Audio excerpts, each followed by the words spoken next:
लोगों को क्यों नहीं दिख रहा है?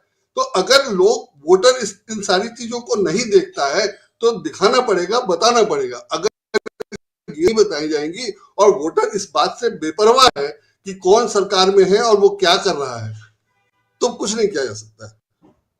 तो पहले उसी पर अभी फिलहाल तमाम पॉइंट्स पर बात होगी। बात राहुल गांधी को लेकर भी होगी, बात नेशनल लीडरशिप को लेकर होगी कांग्रेस की, बात बीजेपी की नेशनल लीडरशिप को लेकर होगी, बात स्टेट लीडरशिप को लेकर होगी। अब हर पॉइंट पर जो है वो गहन चर्चा की जाएगी और देखना यह होगा कि उस चर्चा से बाहर निकलकर क्या आता है। क्या 2024 की जो स्ट्रैटेजी है क्या उसमें किसी तरह का कोई बदलाव किया जाता है? 6 दिसंबर को जब इंडिया गठबंधन के तमाम दल मिलने जा रहे हैं, अब उसमें कांग्रेस की पोजीशन क्या हो जाएगी? क्योंकि अगर कांग्रेस यहां पर उस स्थिति में होती जिसमें बीजेपी है तो वो बहुत एक तरह से एक बार्गेनिंग पोजीशन में कहीं स्ट्रॉन्ग कंटेंडर के तौर पर होती, लेकिन अभी उसको हो सकता है वो तमाम दल जो उसके साथ जुड़े हैं, जो तमाम दल एक साथ एक मंच पर हैं, उनमें से तमाम की बातें उसे सुननी भी पड़े। तो अभी स्थिति बहुत ज्यादा बदली हुई यहां पर नजर आ रही है। साउथ में लगातार जहां पर कांग्रेस मजबूत होती हुई नजर आ रही है,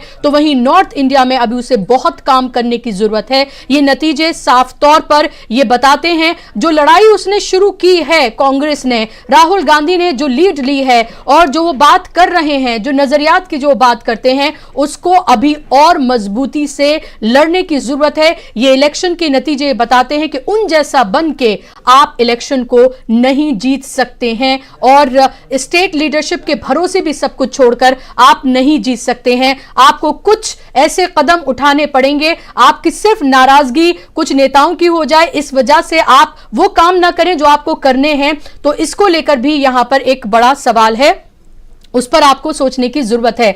अनिल सिन्हा जी, आपको फिलहाल क्या इस पूरी स्थिति को आप कैसे देख रहे हैं? क्योंकि बार बार छत्तीसगढ़ की बात की जा रही है, मध्य प्रदेश तो पूरी तरीके से लग रहा है कि अभी एक तरफा है, 161 बीजेपी, कांग्रेस 66, 3 अदर्स, छत्तीसगढ़ में 32 कांग्रेस, 55 बीजेपी और अदर्स पर 3। जो आंकड़े बदल भी रहे हैं, जिसको थोड़ी बहुत उम्मीद के तौर पर देखा जा रहा था, वो आंकड़े कांग्रेस के पक्ष में नहीं बल्कि बीजेपी के पक्ष में बदलते हुए नजर आ रहे हैं। राजस्थान में फासला थोड़ा सा बड़ा है और 70 पर कांग्रेस है, 113 पर बीजेपी है और 16 पर अदर्स हैं। तो अदर्स भी देखना है कि जो बागी हैं दोनों तरफ के या फिर बीएसपी है उसको ये सीटें गई हैं, ये भी देखना महत्वपूर्ण है। और तेलंगाना की स्थिति भी यहां पर थोड़ी सी बदली है और कांग्रेस 63 पर आ गई है, बीआरएस ने थोड़ा सा आगे बढ़ी है, 41 पर आ गई है, 8 पर बीजेपी है और 7 अदर्स। तो ये स्थिति फिलहाल जो आपकी स्क्रीन पर दिख रहा है,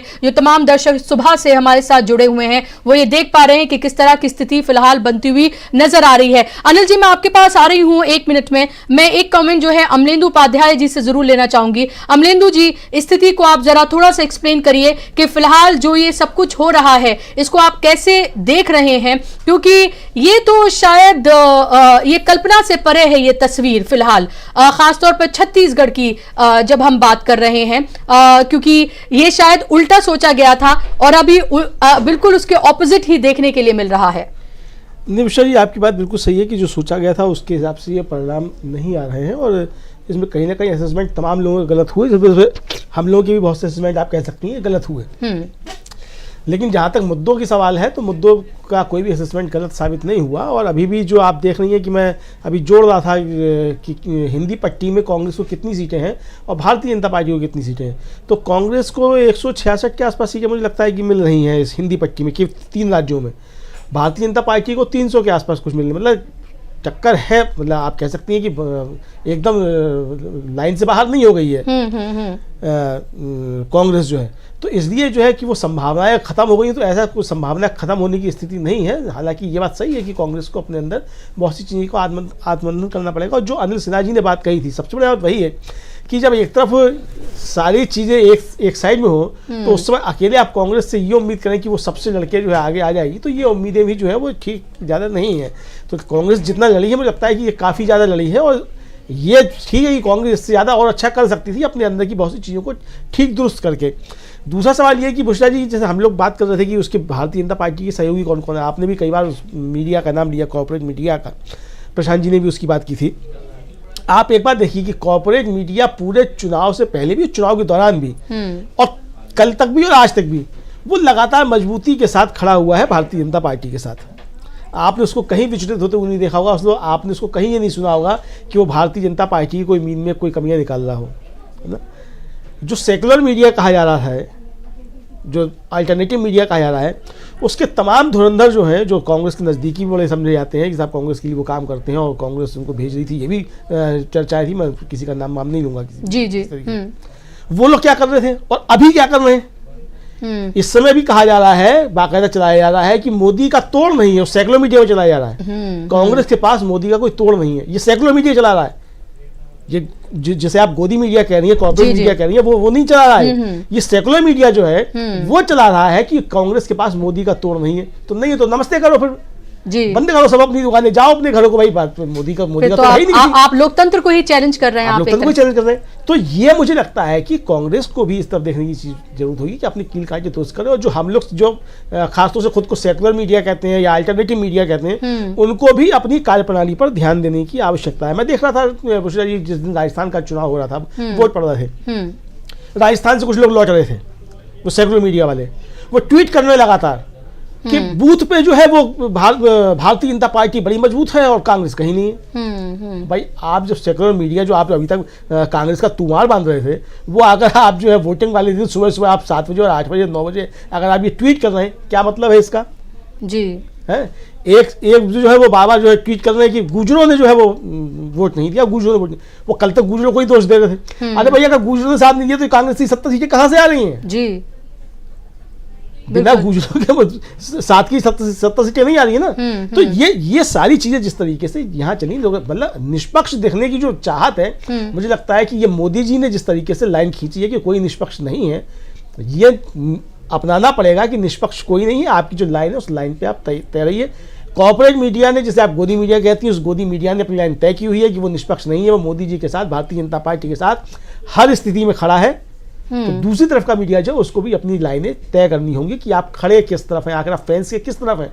नो मैंस लैंड नहीं है इस समय, ये जो समय है, ये समय नो मैंस लैंड का नहीं है, निष्पक्ष होने का नहीं है जी। आप निष्पक्षता का कितना भी ढोंग कर लीजिए, उस ढोंग का नहीं है निष्पक्षता का, सेंट्रिस्ट होने का, सेंट्रिस्ट होने का नहीं। आपको तय करना पड़ेगा कि आप किस तरफ खड़े हैं, आप जनभावनाओं के साथ हैं या जनभावनाओं के खिलाफ हैं, या आप उस कॉर्पोरेट के दबाव में हैं। तो ये चीजें मुझे लगता है तय करनी होंगी। कांग्रेस को भी जो बहुत सी चीजें तय करनी होंगी, कि कांग्रेस का अपना है, उनका वो तय करेंगे, उनकी चीजों की वो उनका मसला है। लेकिन हम तो जो मीडिया का हिस्सा है, तो हम मीडिया के हिस्से को जो है, हम उससे हम कह सकते हैं कि आपको भी आत्ममंथन करने की, आत्मचिंतन करने की आवश्यकता है कि आप खड़े आखिर किस तरफ हैं।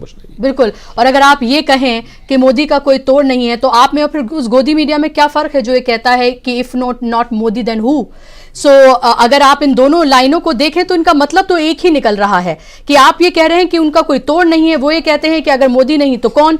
तो आप एक तरह से लोकतंत्र को लेकर आप सवाल खड़ा कर रहे हैं कि आपने ये मान लिया है कि अब इस मुल्क में जो है चुनावी जो प्रक्रिया है उसके बाद कोई बदलाव नहीं हो सकता। अब मोदी जी 2 बार सत्ता में आ गए, अगली बार भी वही आएंगे, वो तो खुद कहते ही हैं, वो तो 2047 तक की बात करते हैं। तो क्या हम इस पर यकीन करना ही छोड़ दें? और ये सवाल बहुत वाजिब है कि जो सेक्युलर मीडिया है वो अगर इस तरह के सवाल उठा रहा है, और सो कॉल, क्योंकि अगर हम सो कॉल मेन स्ट्रीम मीडिया उसको बोलते हैं, तो मैं यहां पर सो कॉल सेक्युलर मीडिया ही इसको कहूंगी कि अगर वो इस तरह की बात करे तो इस पर भी सवाल उठाने की जरूरत है। क्योंकि अनिल जी, मीडिया का रोल बहुत महत्वपूर्ण हो जाता है। क्योंकि अभी अगर आप हमें देखें कि अगर सुबह से हमें 60 से 70 हजार लोग अगर हमें लाइव देख रहे हैं, तो आप ये देखिए कि हमारे कंधों पर कितनी जिम्मेदारी है कि हम उनको सही तस्वीर पेश करें, हम उनके सामने फेयर एनालिसिस करें, हम उनके साथ किसी तरह का कोई धोखा ना करें, हम उनको वो बताएं जो सही तस्वीर है, जिसको देखने और सुनने के लिए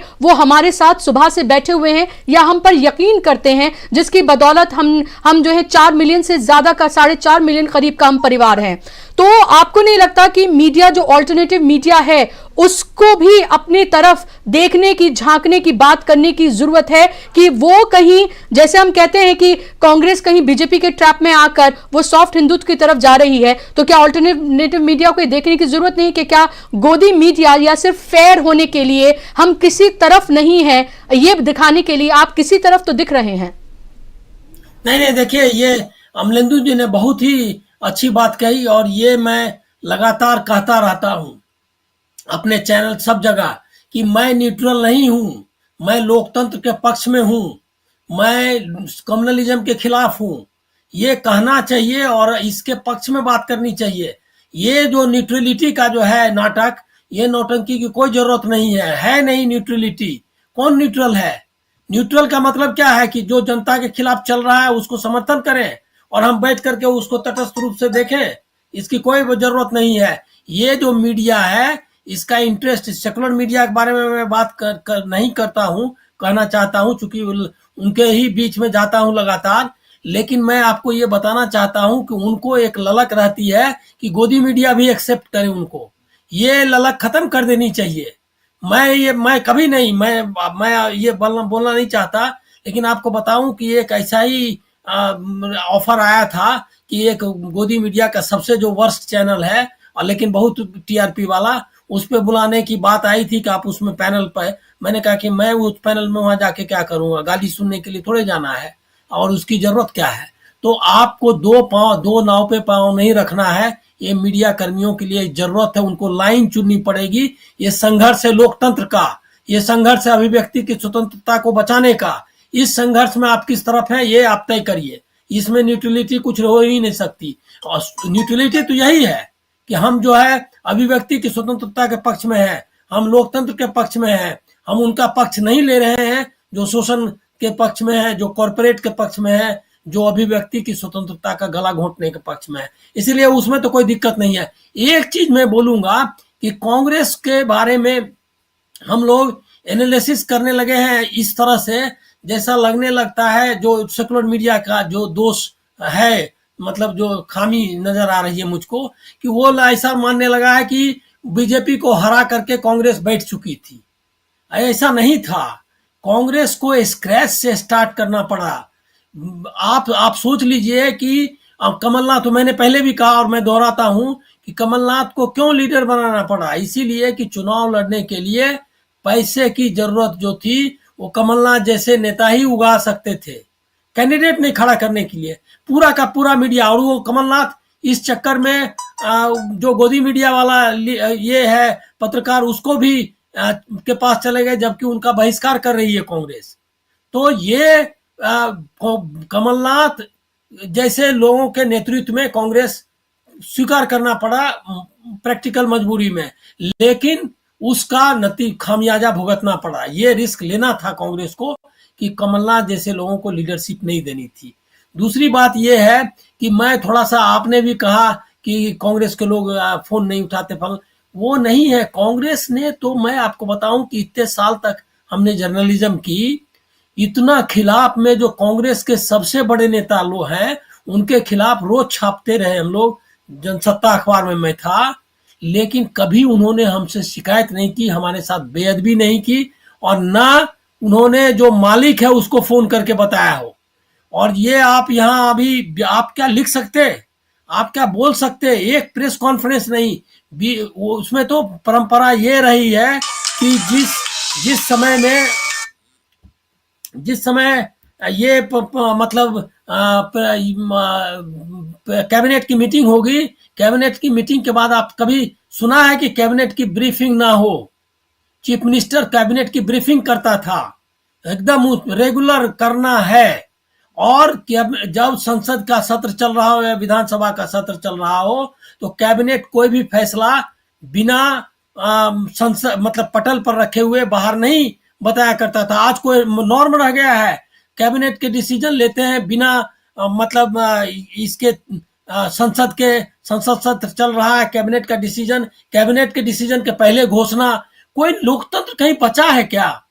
वो मीडिया का क्या है, क्या हैसियत है? अब सारे जगह जितने आप कोई भी मंत्रालय चले जाइए, आपको कोई इंफॉर्मेशन नहीं देने के लिए तैयार है। अब वो डर, आप बैठाता तक नहीं है, आपको अपॉइंटमेंट लेना है, बताना है कि किस तरह क्या आप पूछना चाहते हैं, तब आप जाएंगे किसी।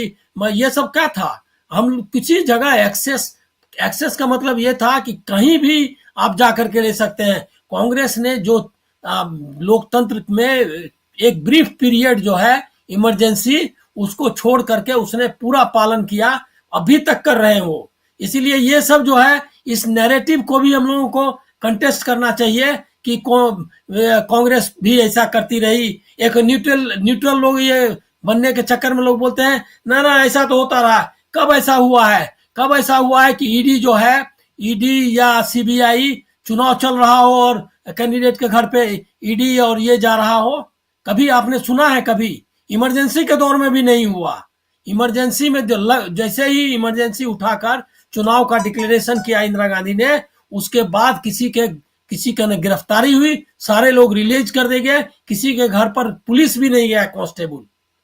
ये आप मतलब हम तुलना असल में है क्या कि ये जो बीजेपी नैरेटिव बनाती है वही नैरेटिव। दूसरा, मैंने ये जो कहा कि स्क्रैच से शुरू किया, अभी आप देख लीजिए राहुल गांधी G23 जो भारत जोड़ो यात्रा के पहले कांग्रेस की क्या हालत थी। सचिन पायलट उधर जा रहा है, ये बाकी लीडरशिप उधर जा रही है, सबको इकट्ठा करके वो लाया। वो सेना कमजोर थी, वो कमजोर सेना थी, उस सेना से वो ले करके एक कमजोर सेना जिसके हाथ में कम हथियार थे, पैसे नहीं थे, मतलब हथियार मतलब पैसा नहीं, मीडिया नहीं, सब कुछ नहीं, उसके बाद एक ले करके आए। 40% से ज्यादा है हर जगह उनको 40% से एवं मिला है ये वोट। उनका थोड़ा ही कोई हो गया कि ये चला गया। और राजस्थान और छत्तीसगढ़ में तो जो दूसरी पार्टियां हैं उन्होंने बहुत बड़ी जरूरत है कि अभी भी अगर कोई पार्टी नेशनली या फिर इन तमाम स्टेट्स में जहां आज इलेक्शन हो रहे हैं, अगर कोई भारतीय जनता पार्टी को चैलेंज कर सकती है तो वो कांग्रेस ही है। कांग्रेस ही ऑल्टरनेटिव है। ये तो देखने की जरूरत है कि अभी भी आप ये देखें कि चाहे नेशनली देखें या आप इन हिंदी पट्टी के राज्यों में देखें जहां पर सीधे तौर पर टक्कर कांग्रेस और बीजेपी की है, तो ऑल्टरनेटिव यहां पर कांग्रेस ही है। तो ये कह देना कि कांग्रेस खत्म हो रही है या उस तरह की बातें एकदम से एक चुनाव के बाद कह देना, ये भी मुझे लगता है कि कभी कभी कांग्रेस को लेकर कोई बहुत ज्यादा हार्श क्रिटिसिज्म जो है जो किया जाता है उससे भी थोड़ा सा बचने की जरूरत है और देखने की जरूरत है कि किन परिप्रेक्ष्य में, किन परिस्थितियों में ये सब कुछ हुआ है। क्रिटिसाइज करिए, आप उनके हर पॉइंट पर बात करिए। ये भी बात करने की जरूरत है कि कैसे ये तमाम स्थितियां बदली और ये बीजेपी के पक्ष में गई, जो कि लग रहा था कि कांग्रेस के पक्ष में होनी थी। तो इन तमाम चीजों पर बात करने की बहुत जरूरत है। लेकिन सवाल प्रोफेसर रविकांत जी मेरा आपसे 2024 के परिप्रेक्ष्य में आप इसे कैसे देखते हैं? क्योंकि रिजल्ट आने से पहले लगातार ये कहा जा रहा था कि सत्ता का सेमीफाइनल है, इससे जो कुछ निकलेगा वो ये तय करेगा कि 2024 में कैसे चुनाव लड़ा जाएगा, कि किन मुद्दों पर चुनाव लड़ा जाए। बात की है, क्या आपको लग रहा है कि ये अतिशोक्ति होगी या बहुत जल्दबाजी होगी ये कहना कि वो फेल हो गया है जो कांग्रेस का नैरेटिव था, या अभी हमें और इसको 2024 तक देखने की जरूरत है? क्योंकि बहुत सारे इसमें ऐसे मुद्दे थे जो स्टेट के ना होकर वो नेशनल मुद्दे थे और शायद उस पर एक बड़ी राय जो है वो शायद 2024 में बने और उसके लिए कोई ना कोई एक बड़ा आंदोलन जमीन पर आने की जरूरत है ताकि लोगों को लगे कांग्रेस उनके लिए लड़ रही है। देखिए बुशरा जी, न तो ये नैरेटिव की हार है, हालांकि बहुत सारे लोग शुरू हो गए हैं। मैं ट्विटर पर अभी देख रहा था कि जो जातीय आरक्षण बढ़ाने की बात की गई है ये फेल कर गया है और ये कांग्रेस के ही समर्थित लोग लिख रहे हैं। अब आप समझ सकते हैं कि मैं इसीलिए कह रहा हूं कि वो लोग 4 वोट नहीं दिलवा सकते हैं, सच्चाई ये है। लेकिन वो कांग्रेस की जहां असली कमी है, अब आप देखिए राजस्थान में अच्छा किया है कांग्रेस, जब हारती है तो बहुत नीचे जाती है, लेकिन इस बार उसने बेहतर किया है। अगर सचिन पायलट को थोड़ा सा मैनेज कर लिया गया होता, क्योंकि सचिन पायलट उन जगहों पर गए ही नहीं रैलियों में जहां पे गुर्जर मतदाता है, जो झटका लगा गुर्जर समाज को और उसको नरेंद्र मोदी ने भुनाया भी। उन्होंने कहा कि राजेश पायलट के साथ ये किया और सचिन पायलट के साथ भी ये कर दिया। हालांकि सचिन पायलट ने उसका जवाब दिया, लेकिन वो बात जमीन तक नहीं पहुंच सकी। दूसरा, जो सोशल इंजीनियरिंग है बीजेपी की, मैं नहीं मानता कि कोई हिंदुत्व उस तरह से चुनावी जिताऊ कोई नैरेटिव है, वो नहीं है। लेकिन फिर भी कांग्रेस के एक आचार्य जी हैं, वो लिख रहे हैं कि सनातन को श्राप देने से ये हुआ है। अरे भाई, सनातन के विरोध की बात तो दक्षिण भारत में होनी, तेलंगाना में हारना चाहिए था। और कांग्रेस ने कब सनातन का विरोध किया? कांग्रेस ने तो नहीं किया। अब फिर भी आप अगर ये लिख रहे हो, कांग्रेस पार्टी का आदमी लिख रहा है, तो आप क्या कहेंगे? फिर आप कैसे कहेंगे नहीं कि कांग्रेस में सब कुछ दुरुस्त है? सब कुछ दुरुस्त नहीं है। अगर दुरुस्त होता तो इतनी एंटी इनकम्बेंसी थी मध्य प्रदेश में। कमलनाथ की वजह से आप देखिए, पिछली बार ज्योतिरादित्य सिंधिया गए कांग्रेस से बाहर, सरकार गिरी, ये उन्हीं की एरोगेंसी तो थी। और इधर आप चुनाव हारे पूरा। तो मैंने कहा ना कि राहुल गांधी ने जितनी मेहनत की, जो कुछ भी मिला उसमें राहुल गांधी की मेहनत है, वरना रिजल्ट और भी बुरा होता है। और दूसरा ये कि एक चुनाव जीतने से या सेमीफाइनल जीतने से ये नहीं होता है कि साहब आप फाइनल भी हार जाएंगे। और अगर पार्टी ये सोच करके चलती है या लोग ये सोच करके चलते हैं, तो फिर वो मुझे लगता है कि उनकी समझ का फर्क है। आप दोगुनी ताकत के साथ खड़े हो सकते हैं, जहां गलतियां हुई हैं उनको दुरुस्त कर सकते हैं। और नरेंद्र मोदी की उस स्ट्रेटजी को समझना होगा कि वो आदमी 6-6, 7-7 नेता खड़ा कर देता है और उनके भीतर महत्वाकांक्षाएं पैदा कर देता है। वो महत्वाकांक्षाएं एक नेता की नहीं होती, उस पूरे समाज की होती। तो आप जब तक इस सोशल इंजीनियरिंग को नहीं समझेंगे, तब तक वो बात नहीं बनेगी। क्योंकि इस समय जो राजनीति है, देखिए इसमें पैसा भी है। चुनाव आयोग का क्या रवैया है, वहां बीआरएस, अब जो किसानों को नकदी की योजना थी वो तो बंद कर दी जाती है, लेकिन यहां ठीक इलेक्शन के पहले 3-4 दिन पहले 3 महीने की किस्त महिलाओं के पास आती। जो वो लंबी लंबी कतारें थी महिलाओं की, उसमें डाउट हम लोग यही कर रहे थे, खास करके मैंने तो कहा ही था आपके यहाँ कि अगर वो कतारें लाडली बहना योजना की वजह से हैं और वोट अगर बीजेपी को जा रहा है, तो फिर मुश्किल हो जाएगा कांग्रेस के लिए। और अगर कांग्रेस पार्टी की वो लाइन है और राहुल गांधी की जो गारंटी है वो कामयाब नहीं है, तो फिर कांग्रेस को कोई नहीं हरा सकता। तो जहां पे हम लोग देख रहे थे कि ये एक बीच में लाइन है, और वो लाइन दिखी कि भाई बीजेपी वहां पर अपना मैसेज कन्वे करने में कामयाब हुई। यहां ये आपस में जो भिड़े रहे, लोग जिताना चाहते थे कांग्रेस को, ऐसा नहीं है। अगर वहां बोखल होकर के लोग बात कर रहे थे और आदिवासी समाज में मुझे लगता है कि नहीं पहुंची कांग्रेस, वो अगर आउटरीच कर लिया जाता तो बड़ी सफलता मिल सकती थी उस मध्य प्रदेश में। वही हालत यहां थी। अब आप देखिए, बीजेपी सिर्फ चुनाव उस तरह से नहीं लड़ती है। मुझे लगता है अनिल सिन्हा जी ने पहले कहा भी कि वो उन तमाम पार्टियों को भी सहयोग करते हैं जो कांग्रेस को नुकसान कर सकते हैं। बीएसपी से लेकर के तमाम पार्टियां राजस्थान में मौजूद थी, और खबरें तो ये भी आ रही है कि उनको मदद की जा रही थी। अमित शाह ने तो मध्य प्रदेश में कहा कि भाई इन लोगों को भी प्रमोट किया जाना चाहिए। तो वो जो उनको प्रमोशन मिला वो किसके हित में गया? बीजेपी के हित में गया। अब यहीं पर कांग्रेस की जरूरत यह है कि वो क्या इन राजनीतिक दलों को अपने साथ नहीं ला सकती है। और मैंने आपको उदाहरण दिया संजय निषाद का, ओम प्रकाश राजभर का, कि ये ऐसे लोग हैं कि जिनकी कोई हिंदुत्व की राजनीति नहीं, जिन्होंने कितनी बार मोदी योगी सबको गालियां दी हैं बाकायदा, अब वो लोग फिर भी उसी पार्टी में हैं।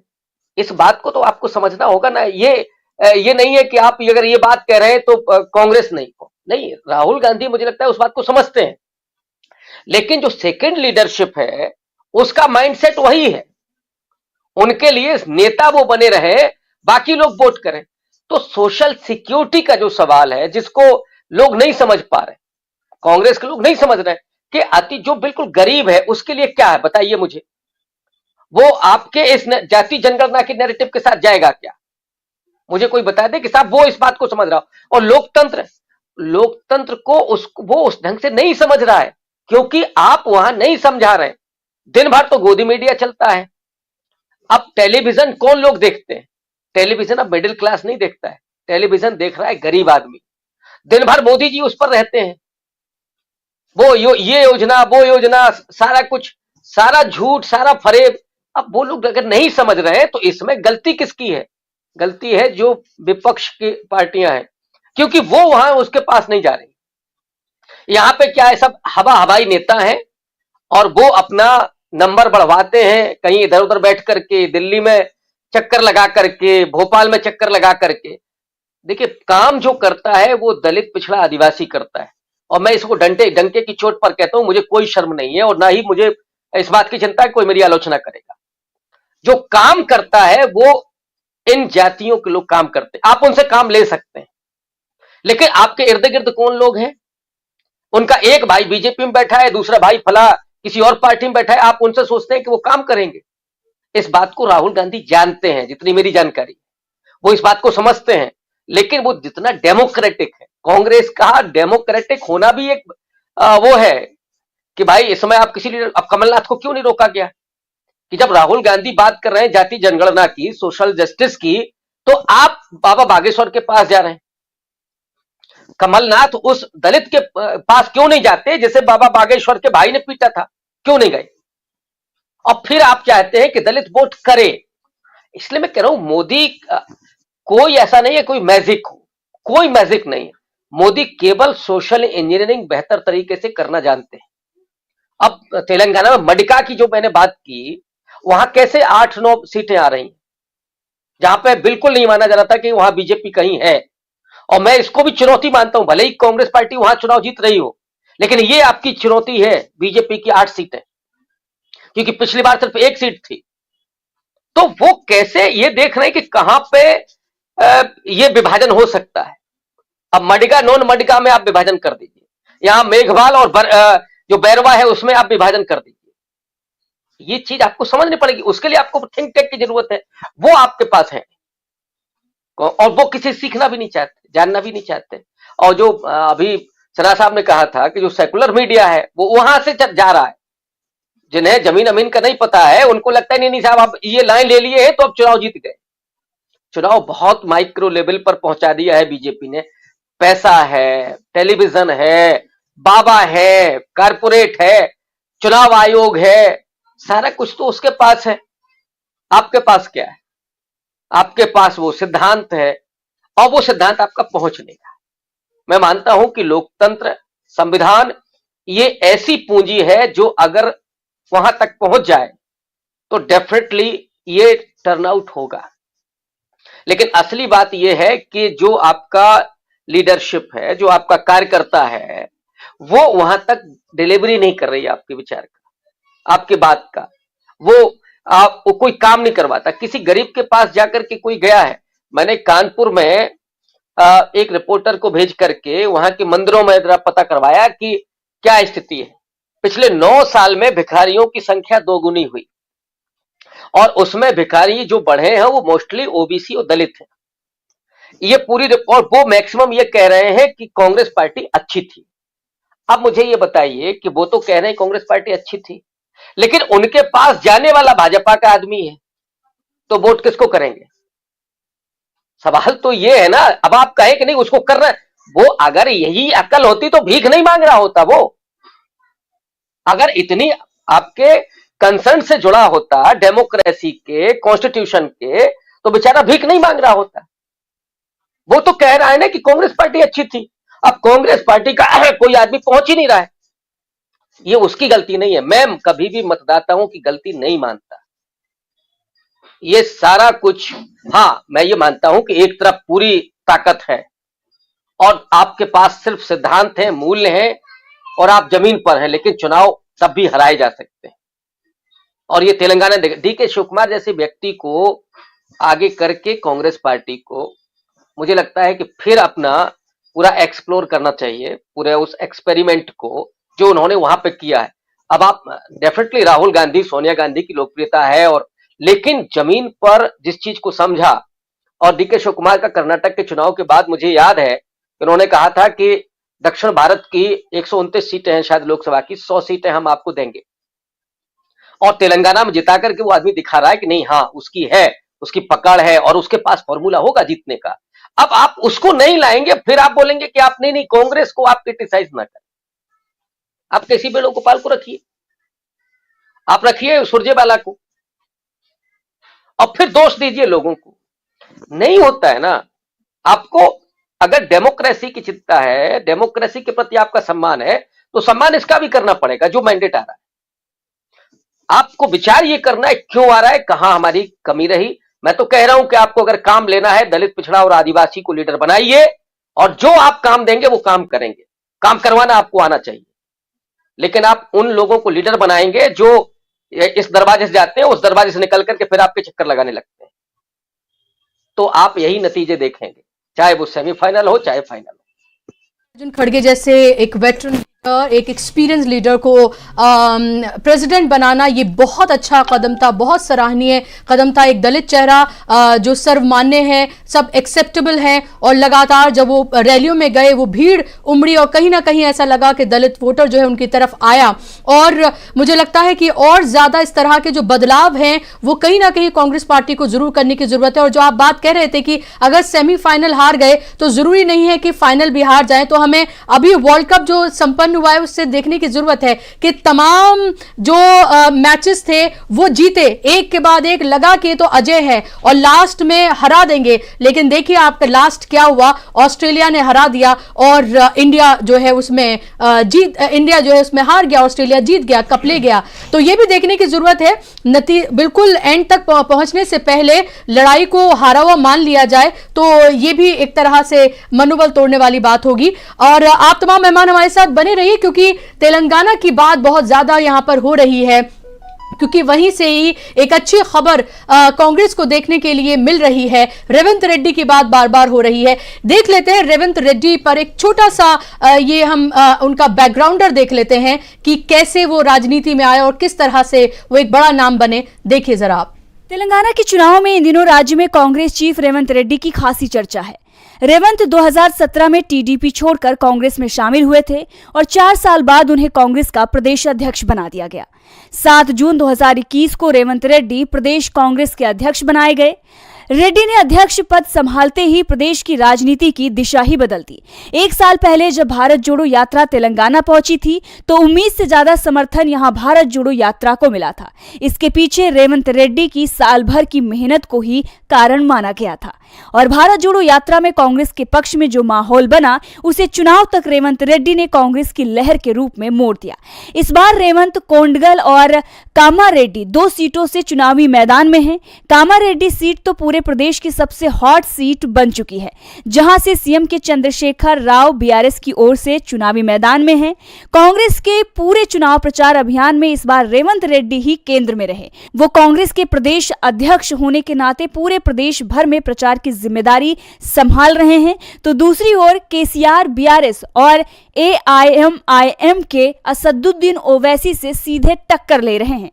चुनाव में रेवंत ने जिस तरह से जमीन पर काम किया है, उन्हें कांग्रेस के सीएम पद का सबसे बड़ा दावेदार करार दिया जा रहा है। रेवंत अभी मलकाजगिरी लोकसभा सीट से सांसद भी हैं। महबूबनगर जिले के कोंडारेड्डी पल्ली में जन्मे 54 साल के रेवंत का पूरा नाम अनुमुला रेवंत रेड्डी है। उस्मानिया यूनिवर्सिटी से ग्रेजुएट रेवंत ने राजनीतिक करियर की शुरुआत छात्र दिनों से बीजेपी की स्टूडेंट विंग ABVP से की थी। वहीं 2006 में बतौर निर्दलीय ZPTC का चुनाव लड़ा और जीता भी। 2007 में निर्दलीय उम्मीदवार के तौर पर आंध्र प्रदेश विधान परिषद के सदस्य चुने गए। कहा जाता है कि असेंबली में टीडीपी चीफ चंद्रबाबू नायडू की नजर उन पर पड़ी। उन्होंने रेवंत को टीडीपी में शामिल होने का न्योता दिया। 2009 में उन्होंने टीडीपी के टिकट पर कोंडगल विधानसभा सीट से आंध्र विधानसभा का चुनाव लड़ा और कांग्रेस के 5 बार के विधायक गुरुनाथ रेड्डी को हराया और इस जीत ने अचानक रेवंत को एक अलग मुकाम पर लाकर खड़ा कर दिया। 2014 में फिर रेड्डी ने कोंडगल सीट से कांग्रेस उम्मीदवार रेवंत को 14,000 से ज्यादा वोटों से हरा दिया। तब तक कोंडगल रेवंत की घरेलू सीट भी बन चुकी थी। ये रेवंत रेड्डी पर चंद्रबाबू नायडू का भरोसा ही था कि 2 बार के अपने युवा विधायक को उन्होंने तेलंगाना असेंबली में अपना फ्लोर लीडर बना दिया, लेकिन बाद में टीडीपी से उनकी दूरियां बढ़ने लगी। कांग्रेस से बढ़ती नजदीकियों को देखते हुए साल 2017 में टीडीपी ने उन्हें अपने नेता सदन के पद से हटाया। कुछ दिन बाद ही रेवंत कांग्रेस में शामिल हो गए। 2018 के चुनाव में रेवंत रेड्डी फिर से कोंडगल से ही लड़े तो इस बार वो हार गए। 2019 के लोकसभा चुनाव में उन्होंने मलकाजगिरी सीट से चुनाव लड़ा और टीआरएस को हराते हुए पहली बार संसद पहुंच गए। डीबी लाइव की रिपोर्ट। आप देख रहे थे अभी रेवंत रेड्डी की बायोडाटा आप कह सकते हैं, और कैसे वो राजनीति में उनका पदार्पण होता है और कैसे वो आगे बढ़ते हैं और अब सीएम की कुर्सी शायद उनके लिए बहुत नजदीक हो, क्योंकि तेलंगाना में आप देख रहे हैं कि बीआरएस 40 और कांग्रेस 64 सीटों पर आगे चल रही है। रुझान है, धीरे धीरे नतीजे भी सामने आएंगे, उन नतीजों को हम आप तक पहुंचाएंगे। और उसके बाद आप मध्य प्रदेश में देखिए 230 सीटों पर मतदान, टोटल 230 और 230 के रुझान, उसमें बीजेपी को 162 सीटें, कांग्रेस 66 और अदर्स के खाते में 2 सीटें आती हुई दिखाई दे रही हैं। छत्तीसगढ़ में बिल्कुल उल्टा मामला हो चुका है। आप जानते हैं कि बीजेपी की सरकार नहीं बल्कि वहां कांग्रेस की सरकार है और बीजेपी 55 सीटों के साथ कांग्रेस को पछाड़ती हुई नजर आ रही है। छत्तीसगढ़ में, राजस्थान में भी कांग्रेस यहां पिछड़ती हुई नजर आ रही है। 74 सीटें मात्र, 74 सीटों पर कांग्रेस सिमटती हुई और बीजेपी 110 सीटों पर आगे बढ़त बनाए हुए है।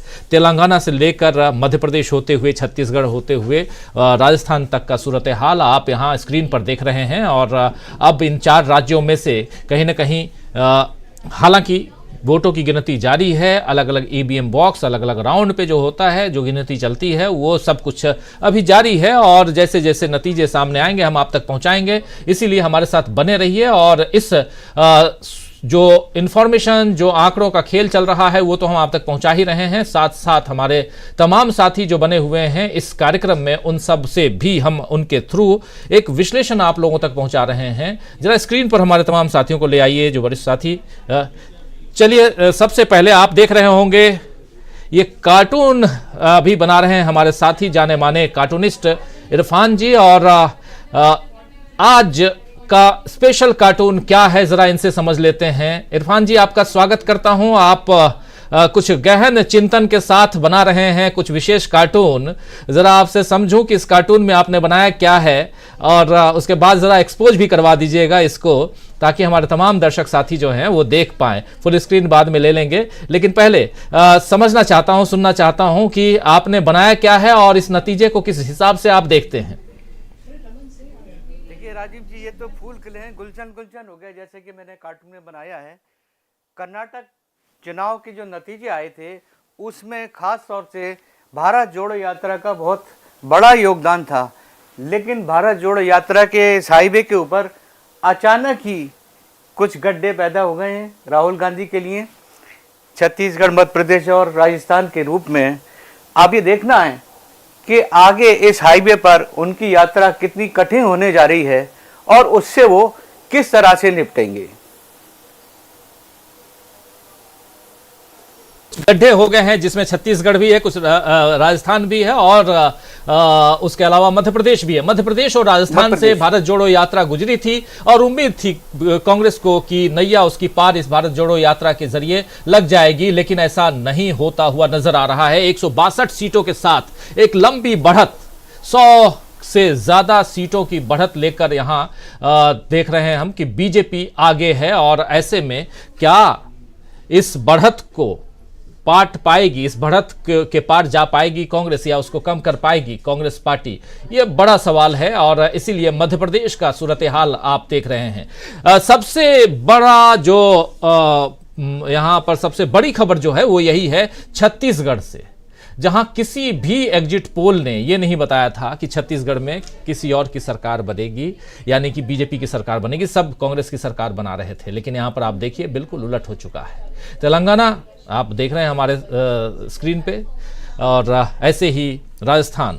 हमारे साथ जुड़ गए हैं वरिष्ठ पत्रकार श्रवण गर्ग साहब, जुड़े हुए हैं। गर्ग साहब, आपका एक बार फिर से स्वागत है इस कार्यक्रम में। और तमाम और साथियों को भी स्क्रीन पर अगर ला सकते हैं तो ले आइए। और गर्ग साहब, आपके पास ही आना चाहता हूं। अब लगभग ये जो रुझान है वो नतीजों में धीरे धीरे परिवर्तित होंगे, लेकिन सबसे चौंकाने वाले दो नतीजे सामने दो रुझान कह लें सामने दिखाई दे रहे हैं। एक है मध्य प्रदेश और दूसरा है छत्तीसगढ़। और ऐसे देखा जाए तो मध्य प्रदेश से भी ज्यादा चौंकाने वाले नतीजे शायद छत्तीसगढ़ के हों। कैसे इसको देखते हैं? आखिर कहां चूक हो गई कांग्रेस पार्टी से, या कांग्रेस पार्टी जो है ओवर कॉन्फिडेंस में थी छत्तीसगढ़ में कि बीजेपी मतलब कांग्रेस को कहा जा रहा था कि 55 से 60 सीटें कांग्रेस को आ जाएंगी, लेकिन यहां पर बीजेपी को 55 सीटें या 55 से ज्यादा सीटें आती हुई दिखाई दे रही हैं। कैसे देखते हैं इसको गर्ग साहब? देखिए, मैं मध्य प्रदेश में भी ये जो परिणाम आए हैं इस तरह से नहीं देख रहे थे हम लोग। जो एग्जिट पोल्स थे उसमें भी नेक एंड नेक बताया गया था। केवल दो जो एग्जिट पोल्स थे, टीवी टुडे का और चाणक्य का, उन्होंने जो आंकड़े दिए थे मध्य प्रदेश के बारे में, वो ऐसे थे कि अनबिलीवेबल थे। उसको लेकर काफ़ी बहस भी हुई और चर्चा भी हुई। अब सवाल ये है कि टीवी टुडे और चाणक्य ने जो छत्तीसगढ़ को आंकड़े दिए थे कि वहाँ कांग्रेस को 57 और बीजेपी को 33 और कांग्रेस को 40 से 50 और भाजपा को 36 से 46, वो क्यों फेल हो गए? अगर ये दो एजेंसीज छत्तीसगढ़ और मध्य प्रदेश को एक मानकर कर रही हैं, सैंपल साइज भी लगभग वही है, मानसिकता भी वही है, और मैं मध्य प्रदेश में जो देख रहा हूँ वो कुछ और देख रहा हूँ। मैं मतलब अभी भी मेरा मन मानने को तैयार नहीं है कि ये कुछ जो नतीजे हैं इतने इस तरह के हो सकते हैं, पर चूंकि नतीजे हैं हमको मानकर चलना चाहिए। छत्तीसगढ़ और मध्य प्रदेश और राजस्थान को अलग अलग करके नहीं देखना चाहिए। ये जो बेल्ट है उत्तर भारत का, जो बेसिकली बीजेपी का बेल्ट है और बीजेपी की रीढ़ की हड्डी है, बीजेपी के सर्वाइवल का बेल्ट है, और यहाँ 65 सीटें हैं लोकसभा की, और पिछली बार 2018 में कांग्रेस जीत गई थी, उसके बाद भी स्वीप हुआ था यहाँ लोकसभा में। हमको एक पूरे स्वीप को देखना चाहिए, क्योंकि ये अगर छत्तीसगढ़ में जीत जाती कांग्रेस तो हो सकता है हम विश्लेषण हमारे कुछ अलग किस्म के हो। ये छत्तीसगढ़ में जीत गई तो मध्य प्रदेश में क्यों नहीं जीती? हम चीजों को बाइफरकेट करना शुरू कर देते हैं। हम कारणों को अलग अलग बताते, जीत के कारण अलग बताते, हार के कारण अलग बताते। छत्तीसगढ़ से लगा के राजस्थान तक या राजस्थान से लगा के छत्तीसगढ़ तक वो स्वीप एक जैसी है। और दूसरा बड़ा रीजन ये है कि छत्तीसगढ़ का इलाका आंध्र तेलंगाना से लगा हुआ है,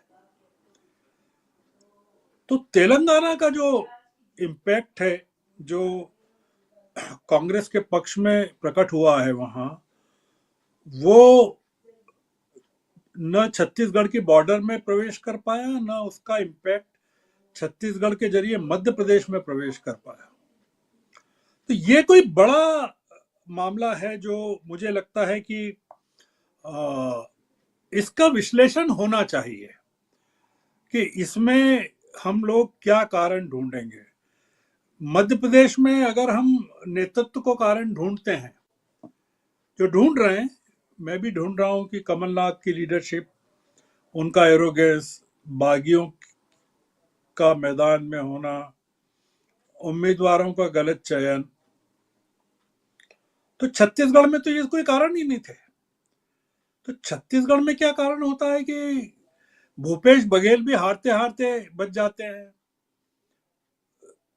टीएस सिंहदेव भी संकट में पड़ जाते हैं, बस्तर में आधी सीटें बीजेपी के पक्ष में जाने लगती हैं, और रायपुर प्रॉपर में भी जहां धान की खरीदी को लेकर इतना पॉजिटिव माहौल था, वहां भी बीजेपी के झोले में जाने लगती है। और भूपेश बघेल की लीडरशिप को लेकर सबसे ज्यादा अगर कोई केंद्र में आश्वस्त रहा है तो वो राहुल गांधी रहे। मतलब केंद्र में उनका स्टॉक सबसे ज्यादा रहा है भूपेश बघेल का। कोई एक वायरस है, हमको उस वायरस को ब्रेक करना पड़ेगा, और वो अक्रॉस है। जो मैं छत्तीसगढ़ के कारणों में तलाश कर रहा था कि जैसे वहां पोलराइजेशन गजब का रहा है हिंदुत्व का। उन्होंने लव जिहाद, घर वापसी, सांप्रदायिकता, और ऐसे ही उम्मीदवारों को टिकट दिए गए वहां, जो या तो चार्ज शीटेड थे या जो जो जूदेव परिवार का जैसे मामला है, उनके परिवार से 2 लोगों को टिकट दिया गया जिन्होंने पूरी घर वापसी की मुहिम चलाई थी। हमको एक एलिमेंट ये ढूंढना चाहिए कि क्या अगर हम स्वीप कर सकते हैं पोलराइजेशन को, या पीएम के इफेक्ट को आंध्र में, तेलंगाना में बीजेपी के इफेक्ट को, वही सेम इफेक्ट हिंदुत्व का और तमाम चीजें, तो यहां क्यों नहीं कर पाए कांग्रेस, यहां क्यों नहीं कर पाई? तो हम जो वोट गया है हाथ से,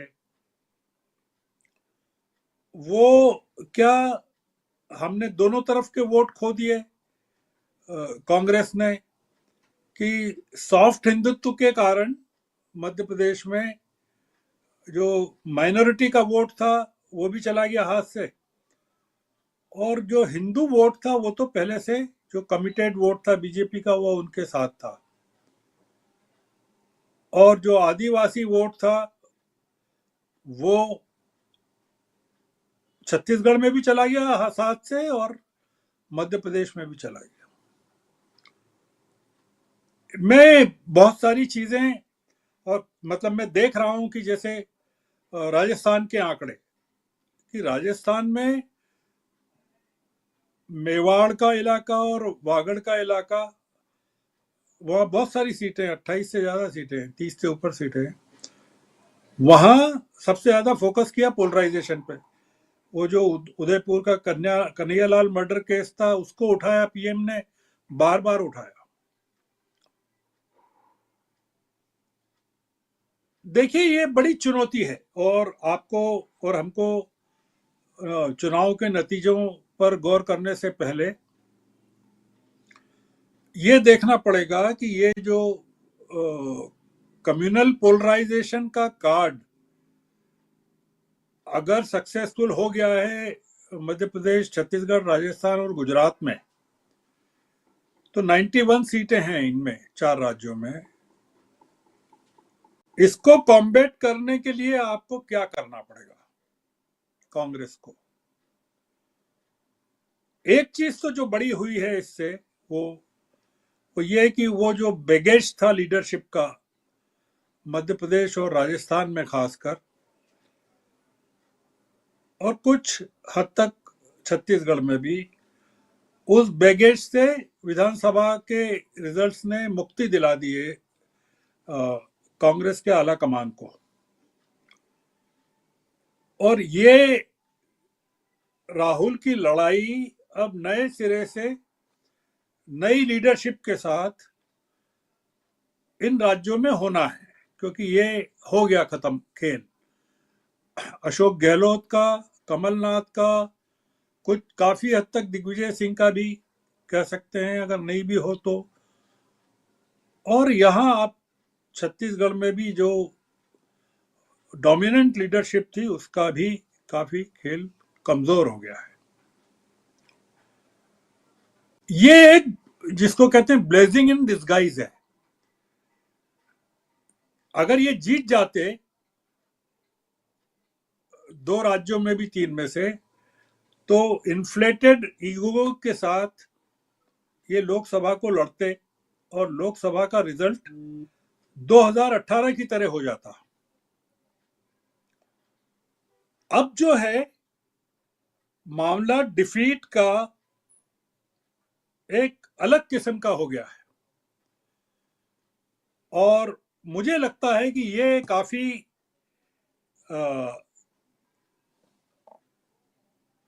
और इसके समझ में आ गया है। अखिलेश ने जो किया मध्य प्रदेश में कांग्रेस को हराने के लिए, केवल नाराजगी के चलते कमलनाथ से 60-70 उम्मीदवारों को खड़ा करना और 25 सभाएं करना, और जो डिवीजन ऑफ वोट हुआ वहां, तो इंडिया अलायंस की अब बैठक बुलाई है इन्होंने, खड़गे ने बुला ली है, शायद घोषणा कर दी है कितनी तारीख को बुलाई है। आप चेक कर सकते हैं कब बुलाई है। तो एक नए किस्म का इंडिया अलायंस, क्योंकि अब आम आदमी पार्टी भी, उसकी हैसियत भी बदल गई है, और उत्तर प्रदेश को लेकर इन चुनावों के परिप्रेक्ष्य में अखिलेश का चिंतित होना भी बहुत जरूरी है कि वो अखिलेश जो काफी अपने आप को बड़ा बनाकर पेश कर रहे थे, उनके लिए भी चिंता।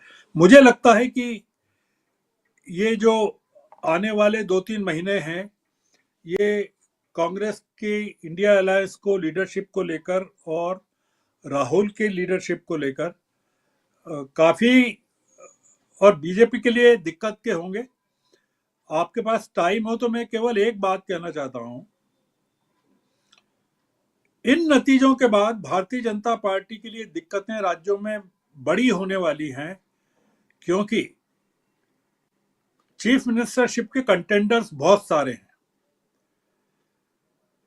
छत्तीसगढ़ में रमन सिंह हैं कि अरुण साव हैं, मध्य प्रदेश में शिवराज सिंह हैं कि कैलाश विजयवर्गीय हैं कि प्रहलाद पटेल हैं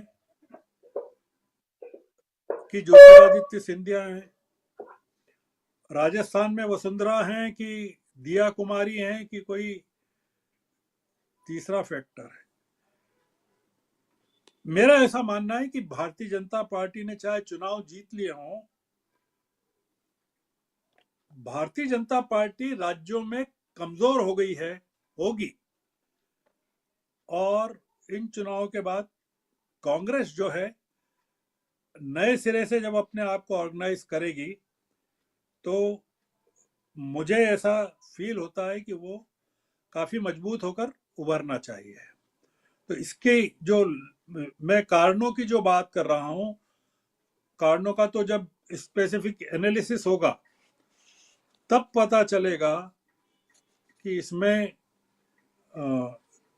किस तरह का मार्जिन रहा, नोटा किस तरह का रहा, बागी उम्मीदवार, तीसरी पार्टियों के उम्मीदवारों को ने कितने वोट लेके कितना हराया। क्योंकि पिछली बार के जो अनुभव हैं मध्य प्रदेश के, उसमें एक बड़ी संख्या में ये जो दूसरी पार्टियां हैं ये दूसरे नंबर पर रही थी, और हार जीत का जो मार्जिन था कांग्रेस और बीजेपी के बीच में, वो मार्जिन इन पार्टियों को मिले मार्जिन से कम था। तो इसलिए इस इलेक्शन की कोई बहुत सारी लर्निंग्स हैं, मुझे लगता है। जी, जो 4 राज्यों नहीं बल्कि 5 राज्यों के चुनाव हुए हैं, पांचवां राज्य मिजोरम है, जिसकी गिनती यानी कि जिसका रिजल्ट कल आएगा और मतों की गिनती कल होगी। लेकिन उससे पहले आज 4 राज्य, जिसमें छत्तीसगढ़, मध्य प्रदेश, राजस्थान और तेलंगाना, इन 4 राज्यों में से 3 राज्य में बीजेपी लीड करती हुई दिखाई दे रही है और एक राज्य तेलंगाना में कांग्रेस पार्टी बढ़त बनाए हुए है। और ऐसा माना जा रहा है कि अब अगर यहाँ से कुछ परिवर्तन नहीं आता है तो तेलंगाना में कांग्रेस जो सरकार बना सकती है। 40 सीटें बीआरएस के पास हैं और 8 सीटें बीजेपी के खाते में जाती हुई दिखाई दे रही हैं और अदर्स के खाते में 7 सीटें। लेकिन मध्य प्रदेश, छत्तीसगढ़ और राजस्थान, ये तीनों आप याद कीजिए कि पिछली बार 2018 में ये तीनों राज्य कांग्रेस के खाते में गए थे, लेकिन इस बार परिवर्तन हो गया है। परिवर्तन ये कि राजस्थान से जो रिवाज बदलने वाली बात चल रही थी, जो रिवाज वहाँ जो परंपरा चली आ रही है, वही परंपरा आज देख रहे हैं हम कि कायम है। लेकिन और छत्तीसगढ़ में देखें तो बहुत सारी योजनाएं, बहुत कुछ यहाँ करने के बाद भी भूपेश बघेल 5 साल के बाद अगला टर्म शायद लेते हुए वो यहाँ दिख नहीं रहे हैं। और तीसरी तरफ अगर देखें तो मध्य प्रदेश में लगातार चौथी नहीं बल्कि 5वीं बार कहें, 2003, फिर 2008, फिर 2013, फिर 2018 और ये 2023, 5वीं बार 18 में हालांकि कांग्रेस पार्टी जीती थी, उसके बाद शिवराज सिंह चौहान 14 महीने के बाद फिर से मुख्यमंत्री बन गए थे और अब 5वीं बार जब सरकार बनाने की नौबत आई है तो शिवराज सिंह चौहान आगे नजर आ रहे हैं।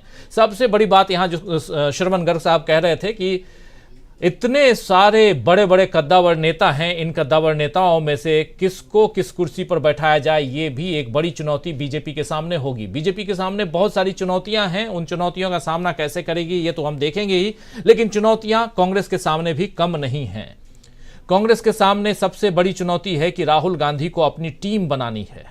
राहुल गांधी कुछ बैगेज को ढो रहे थे और अगर 5 साल में आप देखिए तो तीनों राज्यों का आकलन करें तो तीनों राज्यों में 2-2 नेता आमने सामने नजर आए और खासकर छत्तीसगढ़ और राजस्थान में तो बिल्कुल। एक तरफ छत्तीसगढ़ में भूपेश बघेल और टीएस सिंहदेव आमने सामने नजर आए पूरे के पूरे, और अगर अभी आप देखें तो टीएस सिंहदेव का जो सरगुजा वाला एरिया है पूरा साफ हो गया, भगवा हो गया है। बस्तर का एरिया पूरा भगवा हो चुका है, 2-1 सीटें अगर वहां हैं, 8 सीटों पर बढ़त बनाए हुए है बीजेपी। और इसी तरह राजस्थान में देखिए तो सचिन पायलट और अशोक गहलोत के बीच जो भी चलता रहा उसको खत्म करने में बहुत समय लग गया और उसके बाद आज परिस्थितियां बदली हुई हैं।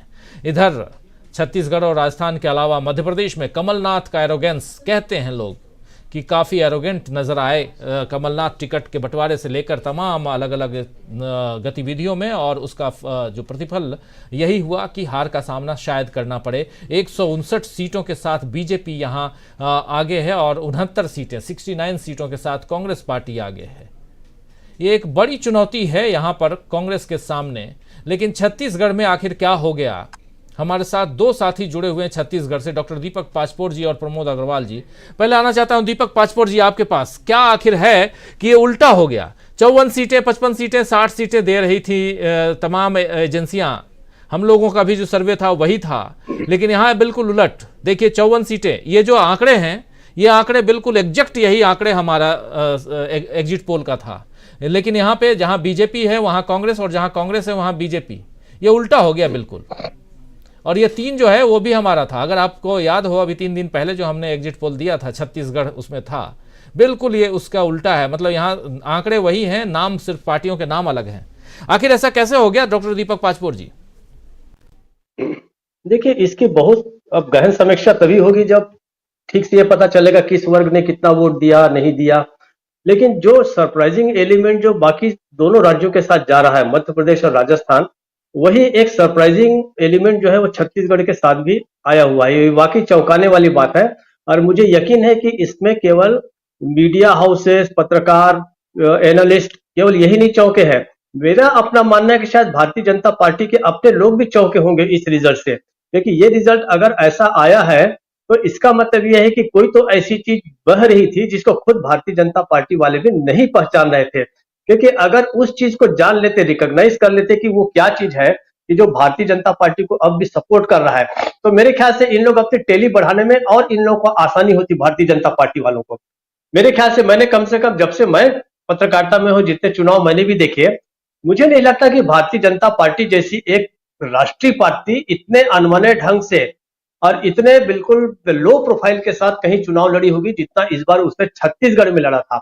इसलिए जो सरप्राइज का जो अमाउंट है, उसका जो वॉल्यूम है वो बहुत ज्यादा है, ये बहुत ज्यादा आश्चर्यजनक है। मतलब राजस्थान और मध्य प्रदेश के भी नतीजों से कहीं ज्यादा आश्चर्यजनक है। शायद ऐसा लगता है कि जो 2-3 चीजें थी, जो ध्रुवीकरण की कोशिश जो की गई थी वो यहां भी की गई थी। यहां कम से कम 2 मामले ऐसे हुए थे। एक तो बेमेतरा का मामला हुआ था और जिसमें वहीं के एक युवक की, साहू युवक की मौत हुई थी। उसके पिताजी को तो बाकायदे वहां पर साजा नामक विधानसभा क्षेत्र में रविंद्र चौबे के खिलाफ ही खड़ा कर दिया गया था। प्लस एक बीरनपुर नाम की जगह है जहां पर झंडा लहराने को लेके, मस्जिद के ऊपर झंडा लहराने वगैरह को लेकर विवाद हुआ था। इन दोनों को बहुत ज्यादा भुनाने की कोशिश की गई थी। आपको याद होगा कि हेमंता बिस्वा शर्मा जैसा व्यक्ति भी यहाँ आके गया, योगी आदित्यनाथ आके गया, अनुराग ठाकुर, मतलब एक जो विशेष कल्ट है भारतीय जनता पार्टी के अंदर का, जो इन चीजों को भुनाने में या इन चीजों को मैग्नीफाई करने में, कई गुना बढ़ाकर बताने में बड़ा एक्सपर्ट है, उन लोगों की पूरी फौज थी।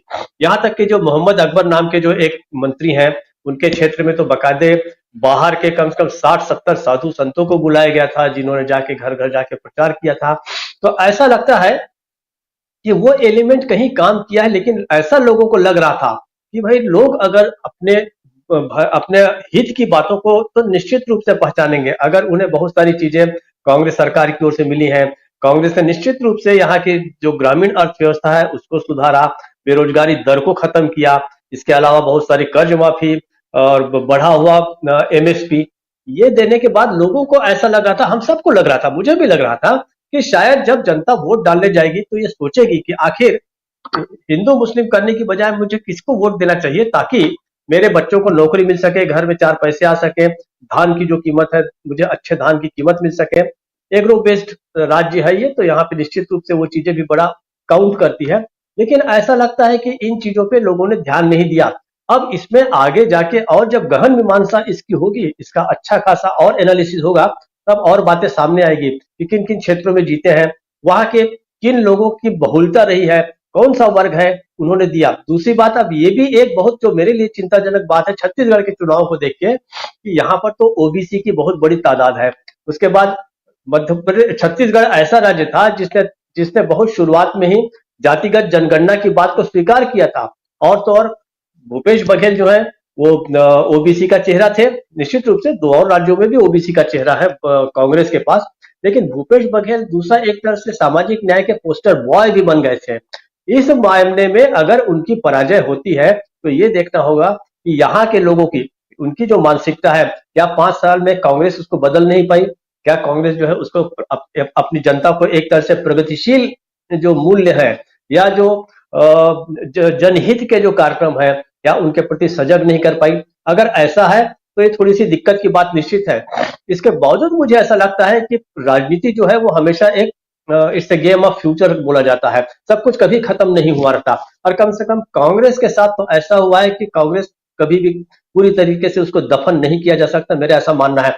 आप उसको चुनाव में पराजित कर सकते हैं, लोगों को एक बार ये ऐसा लग सकता है कि हाँ इनके जो वैल्यूज हैं, इनकी जो अपनी जो मान्यताएं हैं, जिन अवधारणाओं को लेकर कांग्रेस लड़ती है, वो चीजें जो है वो पिछले कुछ समय के मुकाबले वो और मजबूत हो गई है। ये बात सही है कि आपको मैदान में इन्होंने हरा दिया, भारतीय जनता पार्टी ने, इसको तो स्वीकार करना पड़ेगा। अब वो कैसे हराया, क्या हराया, अगर आप फ्यूचर में भी लड़ने की ताकत रखते हैं, मादा रखते हैं, इच्छा रखते हैं, आपका जज्बा बचा हुआ है, तो आप इसको बैठ के एनालाइज करेंगे और आपको बहुत सारे बहुत ही क्रूर निर्णय लेने पड़ेंगे। क्योंकि कांग्रेस के ऊपर केवल कांग्रेस के लोग नहीं जीवित है, अब इंडिया गठबंधन की भी सबसे बड़ी जो आशा है उनके अपने दलों के माध्यम से कांग्रेस पर ही टिकी हुई है। आज चाहे अखिलेश यादव ने जो कुछ किया मध्य प्रदेश में, लेकिन वो भी जानते हैं कि अगर आपको भारतीय जनता पार्टी को पूरी तरीके से हराना है, यहां तक कि आपको अपने भी राज्य में हराना है, तो आपको कांग्रेस की मदद तो लेनी पड़ेगी। कांग्रेस की इस हार का मंथन केवल कांग्रेस को नहीं करना है। कांग्रेस ने जो अपने पार्ट पे जितना करना था कर दिया, मुझे नहीं लगता कि कोई भी नेता इससे ज्यादा कर सकता था। अब इसके बाद भी अगर जनता कहती है कि हमें नहीं ही चाहिए आप, तो फिर आप क्या कर सकते हैं। लेकिन अब ये जो है बहुत ज्यादा मंथन का एक बड़ा हिस्सा जो है ये बाकी पार्टियों के पास भी गया है, जो इंडिया गठबंधन के साथ आपके साथ वो रहना चाहता है। तो आपको देखना पड़ेगा। और देखिए अल्टीमेटली एक बात तो है कि जैसा अंग्रेजी में कहा भी गया है कि success has many fathers, failure is always orphan. सफलता के बहुत सारे बाप निकल आते हैं और जो नाकामी होती है वो हमेशा लावारिस होती है, उसको कोई ओन नहीं करना चाहता। आज हम बहुत सारी चीजें कर रहे हैं, ये हारने वाले जो जीतने वाले की जो डिस्क्वालिफिकेशन है वो भी क्वालिटीज बन जाती है, और जो हारने वाला है उसकी अच्छाइयां है वो भी बुराइयां बन जाती हैं। तो इसको कुछ समय बाद जब ये धूल बैठ जाएगी, थोड़ी सी ये जो रणभूमि की धूल थोड़ी बैठ जाएगी, उथल पुथल कम हो जाएगी, लोग शांत दिमाग से सोचेंगे उसके बारे में, उसके बाद जो इसका जो सोचा जाएगा कि क्यों हारी कांग्रेस और क्यों बीजेपी जीती, ये इसलिए जरूरी है इनको कि ताकि आप आने वाले समय में अपनी रणनीति बना सकें। क्योंकि 2024 का एक बहुत बड़ा चैलेंज जो है वो आपके सामने है। कांग्रेस को हताश होने के लिए जरूरी नहीं है, कोई जरूरत नहीं है। साथ ही कांग्रेस को इसलिए हताश नहीं होना चाहिए क्योंकि आपके कंधे पे पूरा इंडिया गठबंधन का भी भार है। अब आपको सामने की ओर देखना है, ठीक है, अच्छी बात है, आप परास्त हो गए, लेकिन ये कोई पहली पराजय नहीं है। आपने इससे बड़ी बड़ी पराजय जो है वो देखी है, अब पिछले लंबे समय से देख रहे हैं। अब तो कायदे से आपको पराजय की भी आदत हो जानी चाहिए थी।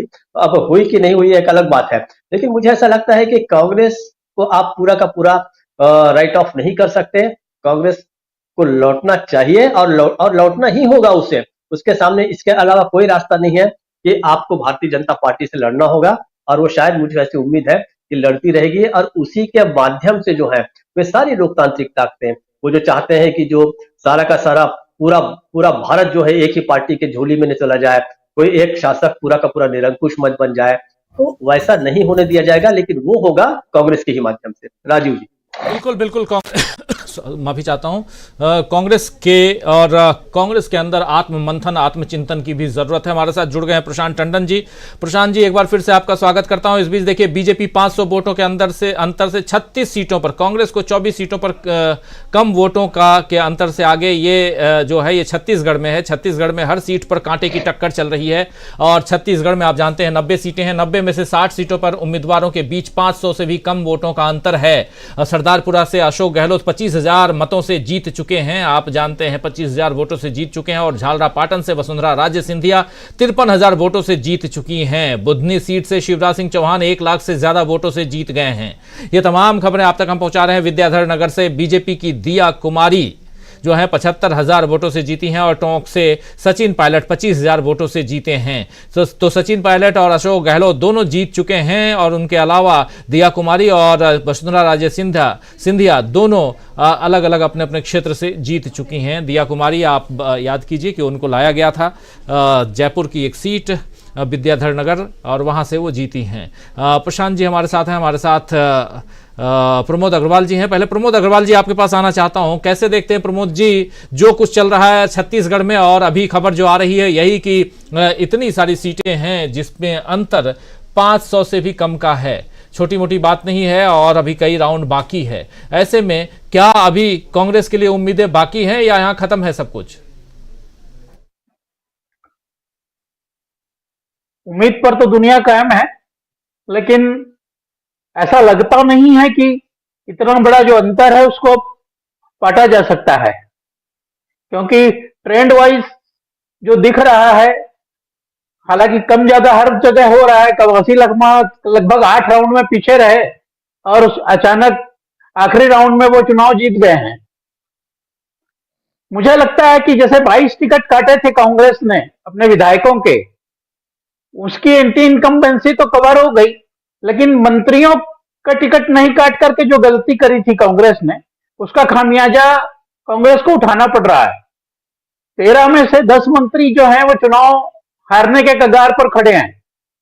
और एक दूसरा जो मसला मुझे लग रहा है, मैंने इसको पहले अपने कार्यक्रम में कहा भी था, कि जो ओबीसी वर्ग का समर्थन किया था कांग्रेस ने, और जिसको बाद में बीजेपी ने फॉलो करना शुरू किया कि राज्य में ओबीसी को संगठित करके चुनाव जीता जाए, भूपेश बघेल का यह प्लान काफी कारगर सिद्ध हो सकता था यदि वो उसको पूरी तरह से लागू कर पाते। भाजपा ने बीच में आकर के अपना प्रदेश अध्यक्ष बदल दिया, वो भी ओबीसी कर दिया, नेता प्रतिपक्ष बदल दिया, वो भी ओबीसी कर दिया, और तमाम जो बड़े कैंडिडेट थे कांग्रेस के, उनके खिलाफ ओबीसी उम्मीदवार खड़े कर दिए। मैं बताना चाहता हूं कि निवृत्त जो हो रही है विधानसभा, उसमें 25 विधायक ओबीसी के थे, लेकिन अभी जो नई विधानसभा बनने जा रही है, और अगर रिजल्ट जैसा ट्रेंड दिख रहा है उस हिसाब से आता है, तो ओबीसी विधायकों की संख्या 35 हो जाएगी, जो कि अब तक का सबसे बड़ा हिस्सा होगा छत्तीसगढ़ की विधानसभा में। यानी कि अनारक्षित जो 51 सीटें हैं छत्तीसगढ़ की विधानसभा में, उसमें सवर्ण वर्ग के सिर्फ 10 विधायक होंगे, 15 विधायक होंगे, और 36 विधायक ओबीसी वर्ग के होंगे। यह संख्या राज्य में जो आरक्षित सीटें हैं शेड्यूल्ड ट्राइब्स की, उसको भी क्रॉस कर रही है। यानी कि यह तय हो गया है कि सामाजिक न्याय तो पुख्ता हो गया छत्तीसगढ़ में, लेकिन जिस पार्टी ने न्याय को लागू करने की कोशिश करी, उस पार्टी को हार झेलनी पड़ रही है। इसलिए इस विचार पर मंथन करना होगा कांग्रेस को कि उसका सामाजिक समरसता का मामला दूसरे पक्ष को लाभ कैसे दे सकता है। दूसरी बात यह थी कि कांग्रेस को अपनी एक नई टीम का गठन करना होगा, उसको अपने बूढ़े और ज्यादा उम्र के उम्मीदवारों से अब निजात पाने का अवसर आ गया है। उसको इस बात को स्वीकार करना पड़ेगा कि जनता के सामने नए फेसेस की डिमांड ज्यादा है, नए लोगों से उम्मीद ज्यादा है, और इस बात को स्वीकार करके ही आगे के चुनाव में जाना होगा। राजीव जी। बिल्कुल बिल्कुल, आता हूं प्रमोद अग्रवाल जी, आता हूं जल्दी जल्दी। मैं चाहता हूं कि सबके कमेंट लिए जाए। प्रशांत टंडन जी, जरा आपसे समझो, क्या आप देखिए, जैसे छत्तीसगढ़ की ही बात कर ले या राजस्थान की बात करें या मध्य प्रदेश की बात करें, इन तीनों राज्यों में चूंकि कांग्रेस ने बड़ी अग्रेसिव वे में अगर देखा जाए तो इन लोगों ने अपने चुनाव के इस पूरे के पूरी जो प्रक्रिया है उसको आगे बढ़ाया था। और छत्तीसगढ़ में जैसे किसानों की कर्ज माफी, धान खरीदी 3200 रुपए, कांग्रेस बीजेपी दे रही थी 3100 रुपए, कांग्रेस पार्टी 3200 रुपए। इसके अलावा भी बहुत सारी चीजें, गृह लक्ष्मी योजना महिलाओं को देने के लिए 15,000 रुपये हर साल का, गैस सिलेंडर 400 रुपये में, KG to PG free education, ये इंग्लिश शिक्षा, इंग्लिश में पढ़ाई पूरी, ये सब तमाम बातें जो कही गई, जो रखी गई और जो इम्प्लीमेंट भी हुई, इनमें से बहुत सारी चीजें 2018 में जो वादे थे उसे पूरा किया गया था। लेकिन लोगों ने इन वादों पे, इन योजनाओं पे भरोसा आखिर क्यों नहीं किया? कि आखिर क्यों उधर अशोक गहलोत की योजनाओं पर भरोसा वहां की जनता को नहीं हुआ और जो वादे या बातें जो इधर कमलनाथ कर रहे थे उस पर भरोसा नहीं हुआ? क्या कारण हो सकता है? क्या बीजेपी की योजनाएं कांग्रेस के जो वादे हैं उससे ज्यादा हावी रहीं? 3100 रुपया 3200 पे ज्यादा भारी था या कुछ और था? और जैसे आप याद कीजिए कि इधर राजस्थान में जब हम लोग घूम रहे थे तो वहां चिरंजीवी योजना को लेकर बातें हो रही थी और वहां कहा जा रहा था कि प्रधानमंत्री का जो हेल्थ कार्ड है वो काम नहीं करता है, लेकिन ये चिरंजीवी योजना 25 लाख रुपए वाला ये कार्ड काम करता है। और अब तो राहुल गांधी ने 50 लाख रुपए का वादा कर दिया है। इसके बाद भी अगर कांग्रेस पर लोगों ने भरोसा उतना नहीं, एतबार उतना नहीं जताया, तो क्या कुछ माना जा सकता है? क्या लोगों को सांप्रदायिक ध्रुवीकरण चाहिए? यह बात इसलिए भी कह रहा हूं क्योंकि कवर्धा, जहां मोहम्मद अकबर जहां से लड़ रहे थे, और मोहम्मद अकबर के खिलाफ आप याद कीजिए कि गली गली मोहल्ले मोहल्ले हर जगह से वहां योगी आदित्यनाथ से लेकर असम के सीएम हिमंता विश्व शर्मा तक और जैन मुनि तो और कौन से मुनि महात्मा सब वहां गांव गांव सुबह सुबह निकल लेते थे और घर घर जाकर के प्रचार प्रसार करते थे बीजेपी के कैंडिडेट के लिए। और बीजेपी का कैंडिडेट वहां जीतता हुआ दिखाई दे रहा है, यानी यहां हिंदू बनाम मुसलमान करने की कोशिश, उसमें सफल। ऐसे ही छत्तीसगढ़ में एक दूसरी जगह है, दूसरी विधानसभा है वो है बेमेतरा, जहां पर एक कॉन्फ्लिक्ट होता है और एक मुस्लिम युवक की हत्या हो जाती है उसके बाद दोनों के बीच में। और इस कॉन्फ्लिक्ट के बाद हिंदू युवक जो है साहू है, दीपेश साहू, उसके बेटे की हत्या के बाद उसको टिकट देते हैं, बहुत गरीब परिवार का है और वो अभी जीतता हुआ, वो आगे बढ़ता हुआ नजर आ रहा है।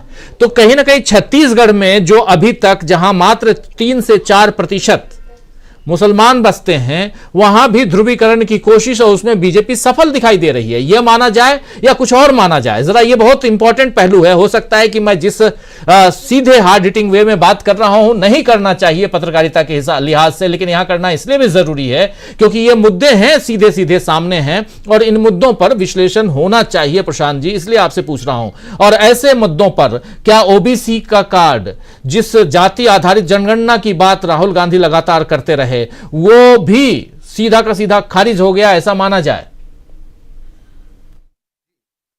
देखिए राजीव जी, बहुत महत्वपूर्ण बिंदु पर हम लोग चर्चा कर रहे हैं। जो आपने सवाल उठाए हैं बहुत महत्वपूर्ण है। इन्हीं सवालों पर इन चुनावों का विश्लेषण करना चाहिए। क्या वजह है कि लाडली बहन योजना चल जाती है लेकिन कैंसर का इलाज करने वाले व्यक्ति का जो अगर योजना कोई है वो नहीं चलती? राजस्थान में गहलोत की कि धान की खरीद के प्राइस या तमाम सारी कल्याणकारी योजनाएं जो लागू भी हैं वो नहीं चल पाती छत्तीसगढ़ में। और हेमंत बिस्वा शर्मा जाते हैं, वो चीज चल जाती है। ये केवल यहाँ तक नहीं है, ये दक्षिण में भी आप देखिए पहुंच गया ये, कि भले ही कांग्रेस की तेलंगाना में सरकार बनती दिख रही है, लेकिन वहां भी देखिए कि टी राजा सिंह भारी मतों से जीत रहे हैं। वहां भी बीजेपी पिछली बार 1 जीती थी, इस बार 8 दिख रही है। तो ये बिग पिक्चर क्या इमर्ज हो रही है? बिग पिक्चर इमर्ज ये हो रही राजीव जी कि समाज का एक बहुत बड़ा हिस्सा, जिसको नौकरी नहीं चाहिए, जिसको सुविधाएं नहीं चाहिए, जिसको कुछ नहीं चाहिए, उसको जो मीडिया ने दिन रात हिंदू मुसलमान पढ़ाया है, वो उसके गिरफ्त में पूरी तरीके से है। और ये काम, ये सामाजिक प्रक्रिया है। ये इसका कोई अभी जो गैप मुझे दिखाई दे रहा है, जिस तरीके की बात हो रही थी कि ये रीजन में ये हुआ, इसके साथ गठबंधन करते तो वो होता, इसको टिकट देते तो ये होता, ये इसके आगे की बात है अभी। क्योंकि टिकट तो बीजेपी ने भी बहुत गलत लोगों को दिए।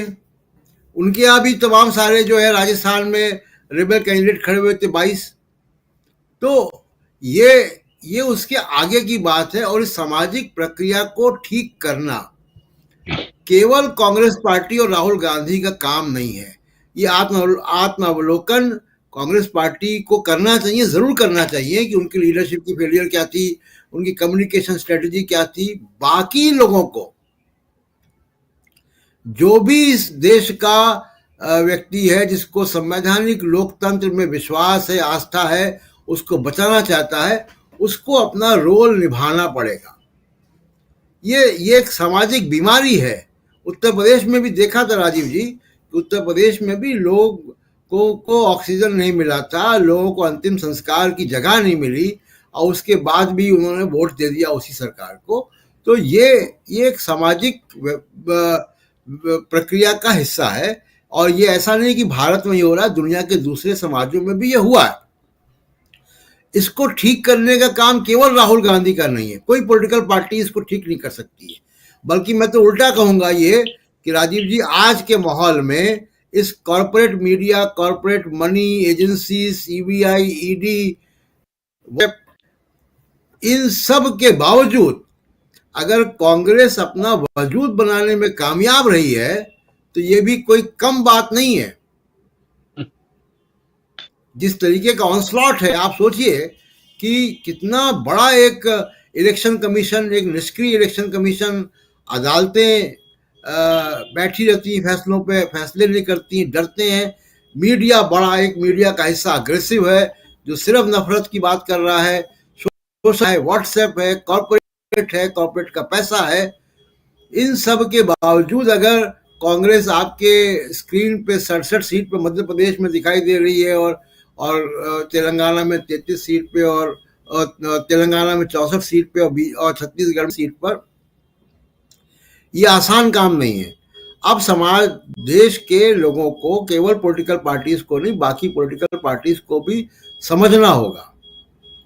बहुत कम मीडिया है राजीव जी, जो सेकुलर मीडिया भी मैं सवाल खड़ा करना चाहता हूँ, देश बंधु और डीबी लाइव के अलावा कौन लोग हैं जो केवल जो है वो इस एजेंडा पर हैं कि हाँ भाई समाज को ठीक करना है, बचाना है। केवल नंबर बनाने से काम नहीं चलेगा। दूसरी चीज है कि आप केवल आलोचना करें मोदी की और बीजेपी की और आरएसएस की और नफरत की राजनीति की, लेकिन आप राजनीतिक विकल्प की भी उतनी तीखी आलोचना करें, तो फिर रिजल्ट तो यही आएगा। तो इसमें इस वक्त राजीव जी मुझे लगता है कि ऐसा, मतलब ठीक है, करना चाहिए, बहुत से विश्लेषक कर रहे हैं, मैं भी करूंगा, कि कमलनाथ की क्या गलतियां थी, भूपेश बघेल की क्या गलतियां थी, राजस्थान में कौन सी इनफाइटिंग थी कांग्रेस के भीतर, लेकिन ये नतीजे उस तरफ दिखा नहीं रहे। नतीजे दिखा रहे हैं कि समाज में कोई बहुत गड़बड़ है, कोई शॉर्ट सर्किट है, और उसको अकेले कांग्रेस ठीक नहीं कर सकती, कोई पॉलिटिकल पार्टी नहीं ठीक कर सकती। इसका निदान निकालना होगा, सोचना होगा, समझना होगा, और तमाम पॉलिटिकल पार्टीज को साथ में आकर और दूसरे लोगों को भी समाज के साथ में आकर काम करना होगा। राजीव जी। जयशंकर गुप्ता जी, जयशंकर जी आपका स्वागत करता हूं और सीधा आपके पास ही आना चाहता हूं। जो कुछ आप देख रहे हैं, बीजेपी 164 सीटों पर मध्य प्रदेश में है, तो उधर राजस्थान में 114 सीटों के साथ लीड कर रही है, अपनी सरकार बनाने जा रही है रुझानों के आधार पर। और इधर छत्तीसगढ़ में बिल्कुल उल्टा हो गया है, जहां भूपेश बघेल कह रहे थे अब की बार 70 के पार नहीं बल्कि 75 के पार, वो गिर के 33 पे आ गए हैं। तो परिस्थितियां 33-34 पे आ गए हैं, परिस्थितियां बिल्कुल उलट हो गई हैं और कई सारे आंकड़े, कई सारे आकलन और कई सारे एग्जिट पोल ध्वस्त हो गए हैं।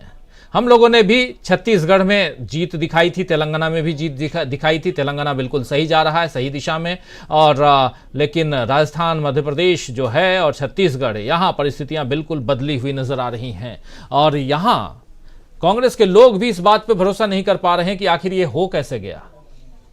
इसका आकलन करना भी जरूरी है, लेकिन उससे पहले जो बात यहां प्रशांत टंडन जी कह रहे थे, उस बात को मैं चाहता हूं कि थोड़ा और आप भी आगे बढ़ाइए कि समाज में जब हम भी जाते हैं और ग्राउंड पे बातें करते हैं लोगों से, युवाओं से जब बात हम करते हैं, तो वन साइडेड वो बात जिस नफरत की करते हैं, जो नफरत उसके दिलो दिमाग में जड़ चुका है, उस नफरत से वो बाहर निकलने के लिए तैयार नहीं है।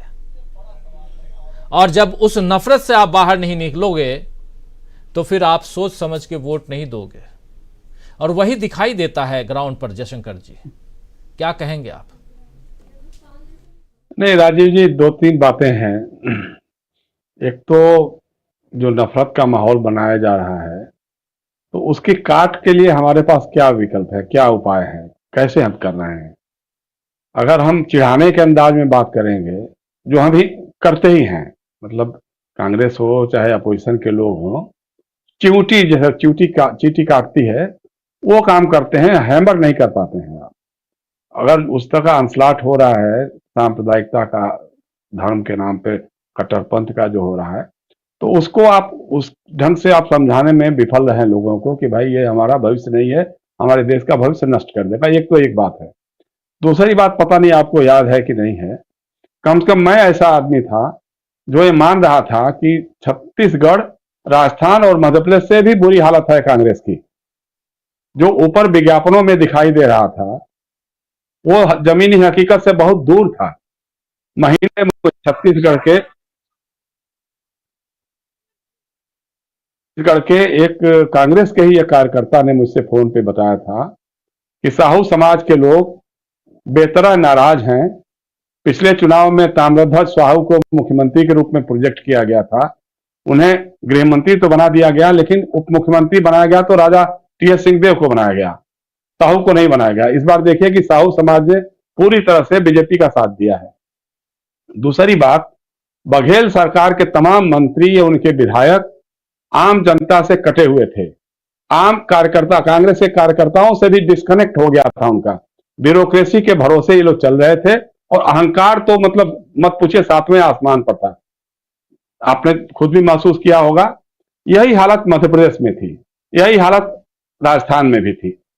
मुश्किल कांग्रेस की क्या है कि जैसे जब कर्नाटका में जीत के आए तभी हम लोगों ने कहा था कि अब भविष्य इनका गड़बड़ होने वाला है, क्योंकि जहां उम्मीद की कोई किरण दिखाई देती है, इनके अतीत का अहंकार इनके ऊपर हावी हो जाता है, कांग्रेस के लोगों के ऊपर। सबसे बड़ी बात यही है। अब उनको लगा कि अरे बस ठीक है, हिमाचल जीत गए, कर्नाटका जीत गए, भारत जोड़ो यात्रा इतनी सफल रही, अब तो मध्य प्रदेश भी जीत लेंगे, राजस्थान भी जीत लेंगे, छत्तीसगढ़ जीते ही हैं, तेलंगाना जीत ही रहे हैं, अब हमको क्या जरूरत है, इंडिया फिंडिया एलायंस फ्लांस क्या है अखिलेश बखलेश जिस ढंग की भाषा कमलनाथ बोल रहे थे, वो क्या भाषा सुनने वाली भाषा थी? समाजवादी पार्टी के बारे में जिस तरह का उनका कमेंट था, इंडिया अलायंस की मीटिंग नहीं होने दिया उस आदमी ने भोपाल में। आप कल्पना कीजिए कि अगर इंडिया अलायंस एक मंच पे आके अखिलेश यादव, नीतीश कुमार, ममता बनर्जी, शरद पवार, एम.के. स्टालिन या और तमाम जितने नेता इनके हैं, अगर एक मंच पे भोपाल में, रायपुर में और अन्य जयपुर में अगर सभाएं करते तो उसका क्या असर क्या पड़ता। लेकिन इन लोगों ने सोचा और तो और, अशोक गहलोत ने तो गजब ही कर दिया। सोनिया गांधी के मना करने के बावजूद शांति धारीवाल को जबरदस्ती टिकट दिलवाया कोटा से। सोनिया को भी धता किया, राहुल को भी धता किया। उसी के बाद राहुल गांधी वहां से निकले और चले गए तेलंगाना। इस तरह की चीजें हुई है। चुनाव हो रहा है और आप मीडिया से बोल रहे हैं कि सचिन पायलट को कैसे मुख्यमंत्री बनाएंगे। वो तो आधा कांग्रेस में बीजेपी में चला गया, तो उसके साथ इतने दागी बागी क्या क्या है सब। चुनाव के समय कमांडर इस तरह की भाषा बोलता है क्या? चुनाव के बाद आपके बाद क्या करना था क्या नहीं करना तो एक अलग चीज है, लेकिन आप इतने अहंकार में चूर हो गए कि बस अब सत्ता में जाके बस बैठना ही और सारे ऑर्डर करने हैं। तो एक तो ये रहा। दूसरा ये कि कांग्रेस के पास संगठन नाम की कोई चीज अभी भी नहीं रह गई है। कार्यकर्ताओं का जो संगठन होना चाहिए वो जो आरएसएस के पास है, बीजेपी के पास है, वो इनके पास नहीं है। सत्ता के राजनीति करते हैं और सत्ता मिलते ही कार्यकर्ताओं से डिस्कनेक्ट हो जाता है, चाहे मध्य प्रदेश में हो, चाहे छत्तीसगढ़ में हो, चाहे राजस्थान में हो, और उसकी सजा इनको भुगतनी पड़ी है। भाई जनता में जितनी नाराजगी मध्य प्रदेश में राजीव जी शिवराज सिंह चौहान के खिलाफ थी, उनकी सरकार के खिलाफ थी, किसी को एक्सप्लॉइट नहीं कर सके। वो जितना दलितों पे अत्याचार हुआ, एक आदिवासी के चेहरे पे पेशाब कर दिया, लेकिन उसको भी एक्सप्लॉइट नहीं कर सके। नरेंद्र सिंह तोमर केंद्रीय मंत्री के बेटे का करप्शन जो है ऑडियो वायरल हुआ, उसको भी आप इलेक्टोरल इशू नहीं बना सके। आपने क्या किया? आप तो इतने अहंकार में चूर थे कि बस अब तो सरकार बनने वाली है, और नहीं तो मैं, नहीं तो मेरा बेटा नकुलनाथ बन जाएगा, दिग्विजय सिंह नहीं तो उनके बेटे बन जाएंगे, और यही पूरी राजनीति होती रही। तो ऐसे कहीं चलता है क्या? आपने लोगों के टिकट नहीं काटे, राजस्थान में भी टिकट नहीं बदले, नहीं उम्मीदवार नहीं बदले, ये सारी चीजें रही। और जो जिस तरह का जैसे ओबीसी की बातें कर रहे थे आप लोग, मतलब वो जाति जनगणना के बारे में कि वो मुद्दा क्या फेल कर गया। आप ओबीसी की बात करेंगे, जाति जनगणना की बात करेंगे, और नेतृत्व देंगे किसको? कमलनाथ को नेतृत्व देंगे, जो ब्राह्मण है। और जिस तरह से अहंकारी वो बाबा के पास, कौन पाखंडी बाबा जो है वो बागेश्वर धाम या क्या, उसके पास कभी जाता है, कभी किसी के पास जाता है, और हिंदुत्व की कॉपी करने की कोशिश करता है वो, और सोचता है कि बस हम तो बस इसी पर हम बीजेपी को पीट देंगे। भाई बार बार हम लोग कहते हैं कि हिंदुत्व और हिंदू राष्ट्र का जो ठेका हो स्वत्वाधिकारी विश्व हिंदू परिषद, आरएसएस और भारतीय जनता पार्टी है, उस लाइन पे आप नहीं चल सकते हैं। उस पर आप जाकर के पीटेंगे, बार बार पीटे हैं, इस बार फिर पीटे हैं। तो ये चीजें जब तक आप नहीं समझ पाएंगे, जब तक आप अपने भविष्य की राजनीति उलझन से नहीं करना शुरू करेंगे, तब तक आप सफल नहीं हो सकते हैं। और आपको तय कर लेना होगा, एक बार के लिए तय कर लेना होगा कि हमको इंडिया अलायंस में रहना है, अपोजिशन के अलायंस में रहना है, या अकेले दम पे हारते जीतते जैसे भी लुढ़कते उड़कते राजनीति करनी है तो वो करिए, उसमें कोई दिक्कत नहीं है। लेकिन आप ये कोई नहीं सुन सकता है ना कि आप केंद्र में तो एक साथ मिलकर लोकसभा का चुनाव लड़ेंगे और राज्यसभा विधानसभा का चुनाव आएगा तो कहेंगे ये क्या होता है, अखिलेश पखलेश क्या होता है। ये तो नहीं चल सकती है, भाषा नहीं चल सकती है। केजरीवाल का साथ भी लेंगे, उनको आप गाली भी देंगे, ये भी नहीं चल सकता है। तो ममता बनर्जी के साथ भी वही है। आप एक बार राजनीति आपको क्लियर करनी पड़ेगी।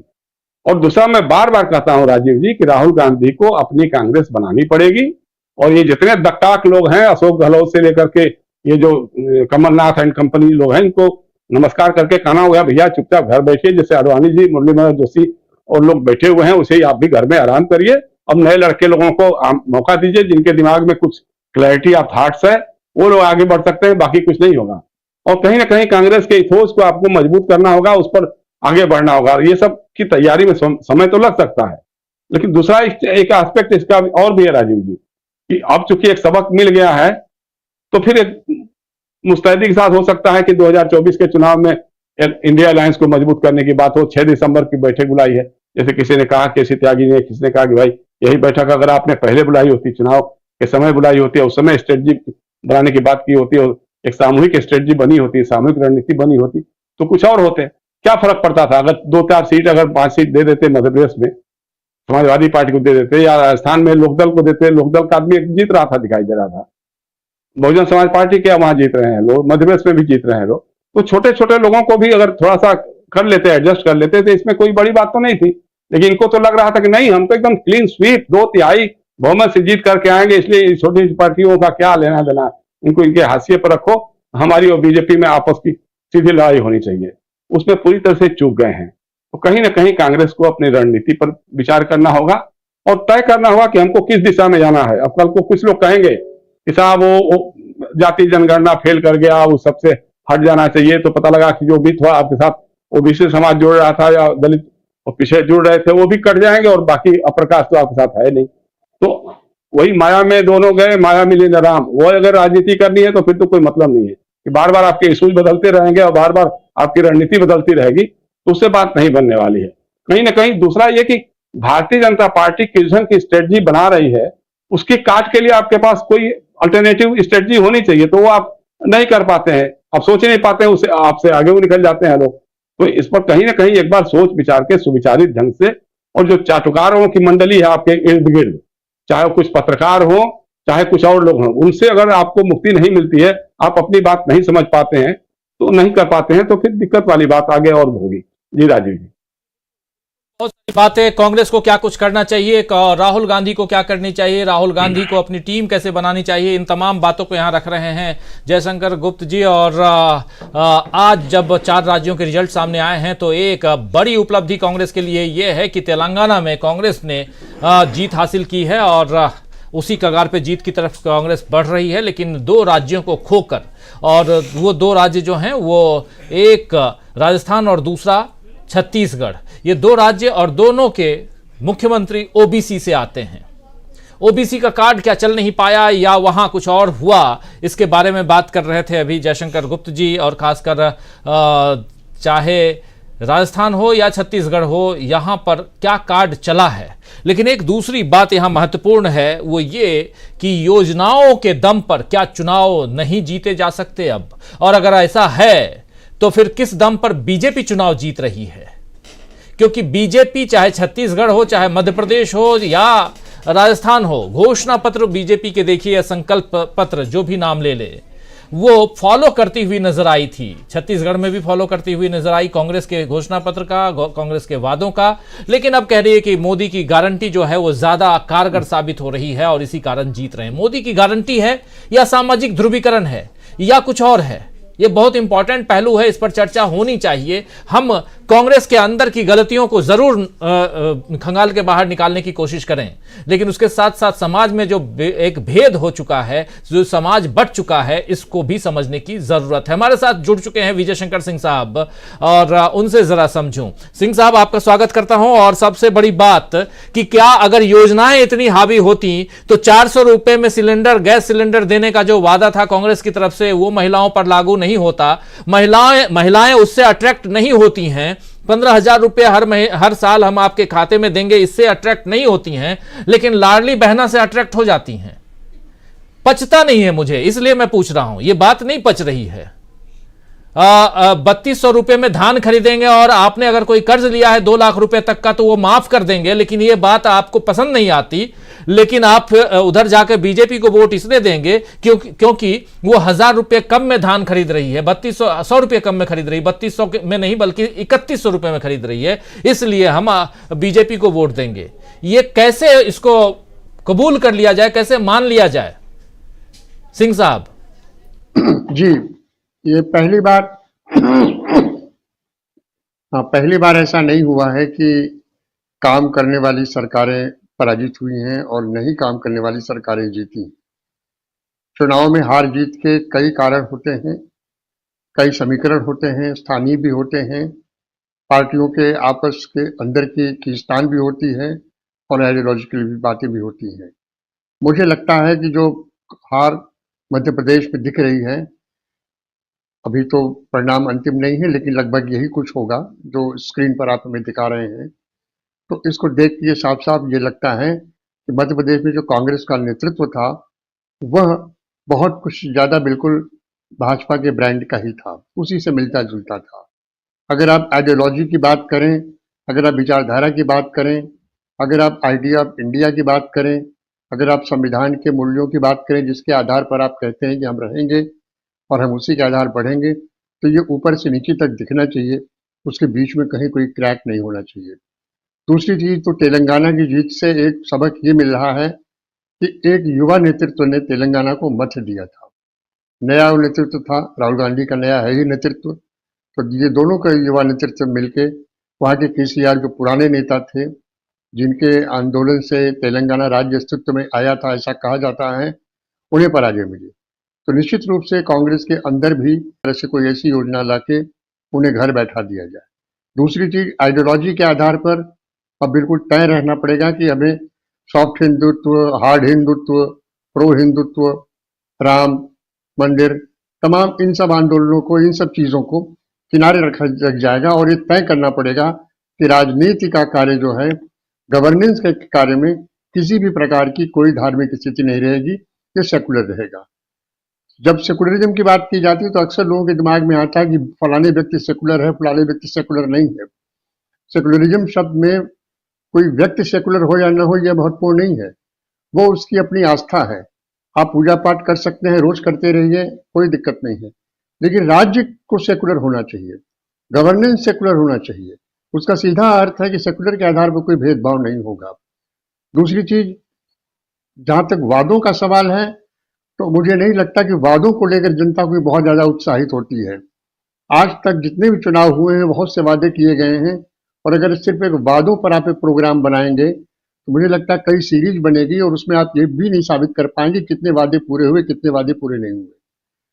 सीधी सी बात यह है कि बीजेपी के साथ सबसे बड़ी खूबी यह है कि उसे संकट के समय में भी चुनाव लड़ना आता है और वो पूरी जम के चुनाव लड़ते हैं। आज तो उनके पास संसाधन भी है, आज उनके पास पैसा है, आज उनके पास मीडिया है, और उनके पास जैसे मोदी का एक ब्रांड है। हम लोग ये सोच रहे थे कि शायद ये ब्रांड अब कमतर हो रहा है, गायब हो रहा है, इसका असर कम हो रहा है, लेकिन इन चुनावों में कम से कम इन 3 राज्यों के चुनाव परिणामों ने ये चीज बता दी। दूसरी चीज, साउथ के राज्य थोड़ा ज्यादा जागरूक है, वहां की जनता ज्यादा जागरूक है, अपने हक के प्रति ज्यादा जागरूक है, और वह इन सब चीजें ढकोसलों में नहीं पड़ती कि मंदिर कहाँ बनेगा, मस्जिद कहाँ बनेगी, ये बवाल कहाँ रहेगा। हालांकि दक्षिण भारत में बहुत बड़े बड़े विशाल मंदिर हैं, धर्म वहां भी है, लेकिन धर्म उनके आस्था तक ही है, उसके राजनीति में बहुत ज्यादा दखल नहीं देते हैं। तो मुझे कहना है कि कांग्रेस को आत्ममंथन करना पड़ेगा, और अंतिम में मैं ये कहूंगा कि जब एक बार तय हो चुका था कि आप सामूहिक रूप से लड़ेंगे तो इसमें अलग अलग लड़ने की क्या जरूरत थी। मान लीजिए अगर मध्य प्रदेश में दूसरी पार्टी को कुछ सीटें दे दी जाती या उनसे बात कर ली जाती, तो वो जब भी जीत के अगर आते तो एक तो आपका वोट नहीं काटते, दूसरे जीत के आते तो आप ही के साथ तो रहते। हो सकता मंत्री पद मांगते दिया जा सकता था, लेकिन उस समय ये लालच हुआ, लोगों को लगा कि एमपी में एंटी इनकम्बेंसी जबरदस्त है, और खासकर कमलनाथ जी को लगा होगा कि वो अपने दम पर जीत सकते हैं। अपने दम पर कोई नहीं जीतता, कोई नहीं जीतता अपने दम पर। सीधी सी बात यह है कि आप जब भी जीतते हैं अपनी पार्टी के आधार पर जीतते हैं, योजनाओं के आधार पर जीतते हैं, इसमें भी कोई दो राय नहीं है, लेकिन एक चेहरा होता है जो लंबे समय से जब चला आता है तो उसके देखते देखते फिर उबन हो जाने लगती है। तो आज कमलनाथ जी ने जिस तरीके से धीरेन्द्र शास्त्री के यहाँ गए, उनके साथ घूमे हुए, तो घोषित भाजपा की बात कर रहे थे, घोषित हिंदुत्व की बात कर रहे थे, घोषित हिंदू राष्ट्र की बात कर रहे थे। या तो आप तय कर लीजिए कि आप धीरेन्द्र ब्रह्मचारी की आइडियोलॉजी से सहमत हैं, पॉलिटिकल आइडियोलॉजी से सहमत हैं, इस कारण उनके यहाँ जा रहे हैं, तो फिर कांग्रेस को मतलब नहीं रहा। तो कांग्रेस को अपने नेताओं को एक तरीके से ट्रेन करना पड़ेगा, और दूसरे इंडिया गठबंधन में सभी जो उनके साथी सहयोगी हैं उनके साथ बैठ के एक कॉमन मिनिमम प्रोग्राम बना के अभी से लगना पड़ेगा, इसलिए कि 2024 का चुनाव लड़ा जा सके। ऐसा बिल्कुल नहीं है कि ये तीनों जीत 2024 में भी बरकरार रहेगी। 2018 का चुनाव हारने के बाद भी 2019 में बीजेपी जीती थी, तो ऐसा नहीं है, परिणाम बदलते रहते हैं, और बराबर भी बदले हैं, पहले भी बदले हैं और आगे भी बदलेंगे। बस ये है कि आप किस रणनीति से लड़ते हैं, और इस रणनीति को आपको बरकरार रखना पड़ेगा। जी, रणनीति को जयशंकर जी की आवाज बढ़ी। इसने तय किया था जयशंकर जी कि गोदी मीडिया के इन एंकरों का बहिष्कार करेंगे, उनसे उनके कार्यक्रमों में नहीं जाएंगे। उसको धता करने का काम भी कमलनाथ और अशोक गहलोत ने किया। अशोक गहलोत ने इंटरव्यू दिया, कमलनाथ ने भी इंटरव्यू दिया। इस तरह से जो कर रहे थे ना, ये सारा काम ऐसा कर रहे थे जैसे लग रहा कि सर्वोपरि है। मतलब इनके ऊपर न तो कांग्रेस आला कमान है, न मल्लिकार्जुन खड़गे, न सोनिया गांधी, न राहुल गांधी, किसी का नहीं है। हम तो अपने बूते लड़ रहे हैं जी, हम जीत जाएंगे, कोई दिक्कत परेशानी वाली बात नहीं है। दूसरी बात है योजनाओं की बात जो हो रही थी कि योजनाएं कैसे किसकी चल पाई, किसके योजनाओं को जनता तक पहुंचाने, उसके अंदर प्रचार करने के लिए मीडिया मैनेजमेंट के साथ कार्यकर्ताओं की फौज बहुत जरूरी है। तो आपका तो संगठन से डिस्कनेक्ट हो गया, आप तो ब्यूरोक्रेसी के साथ मिलकर के और अपने चाटुकार मंडली के साथ मिलकर के अपने जाति, संप्रदाय, परिवार इसी में खूब व्यस्त हो गए। भारतीय जनता पार्टी के पास, माफ कीजिएगा, कुछ भी हो, आरएसएस की एक फौज है और उनका मीडिया तंत्र तो बहुत जबरदस्त है, जो उनकी हर बात को पहुंचा देता है, लोग आमजन के बीच में पहुंचा देता है। आप बताएं, मध्य प्रदेश में जितना बच्चियों के साथ बलात्कार हुआ है, उसको कहीं कांग्रेस ने बुरा नहीं पाया, कभी उसको इशू नहीं बना सकी कांग्रेस। लाडली बना चल गई और बच्चियों पर बलात्कार नहीं चला, आदिवासी के चेहरे पे पेशाब कर दिया, दलितों को मारा पीटा, उत्पीड़न हुआ, लेकिन उसका कोई फर्क नहीं पड़ा। तो आप अपने बात को पहुंचा नहीं पा रहे हैं लोगों के पास। इस पर कभी न कभी आपको बैठ के विचार करना पड़ेगा कि कहाँ तो गड़बड़ है। संगठन मजबूत करने की बात बार बार होती है, सब हवा में, क्योंकि दक्काक लोग जो बैठे हुए हैं उनको लगता है कि बस सत्ता मिलने वाली है, उसको कैसे ग्रैब करो और कैसे अपनी झोली भर के तंदुरुस्त हो जाओ। संगठन के बारे में, विचारधारा के बारे में कहीं किसी की चिंता ही नहीं।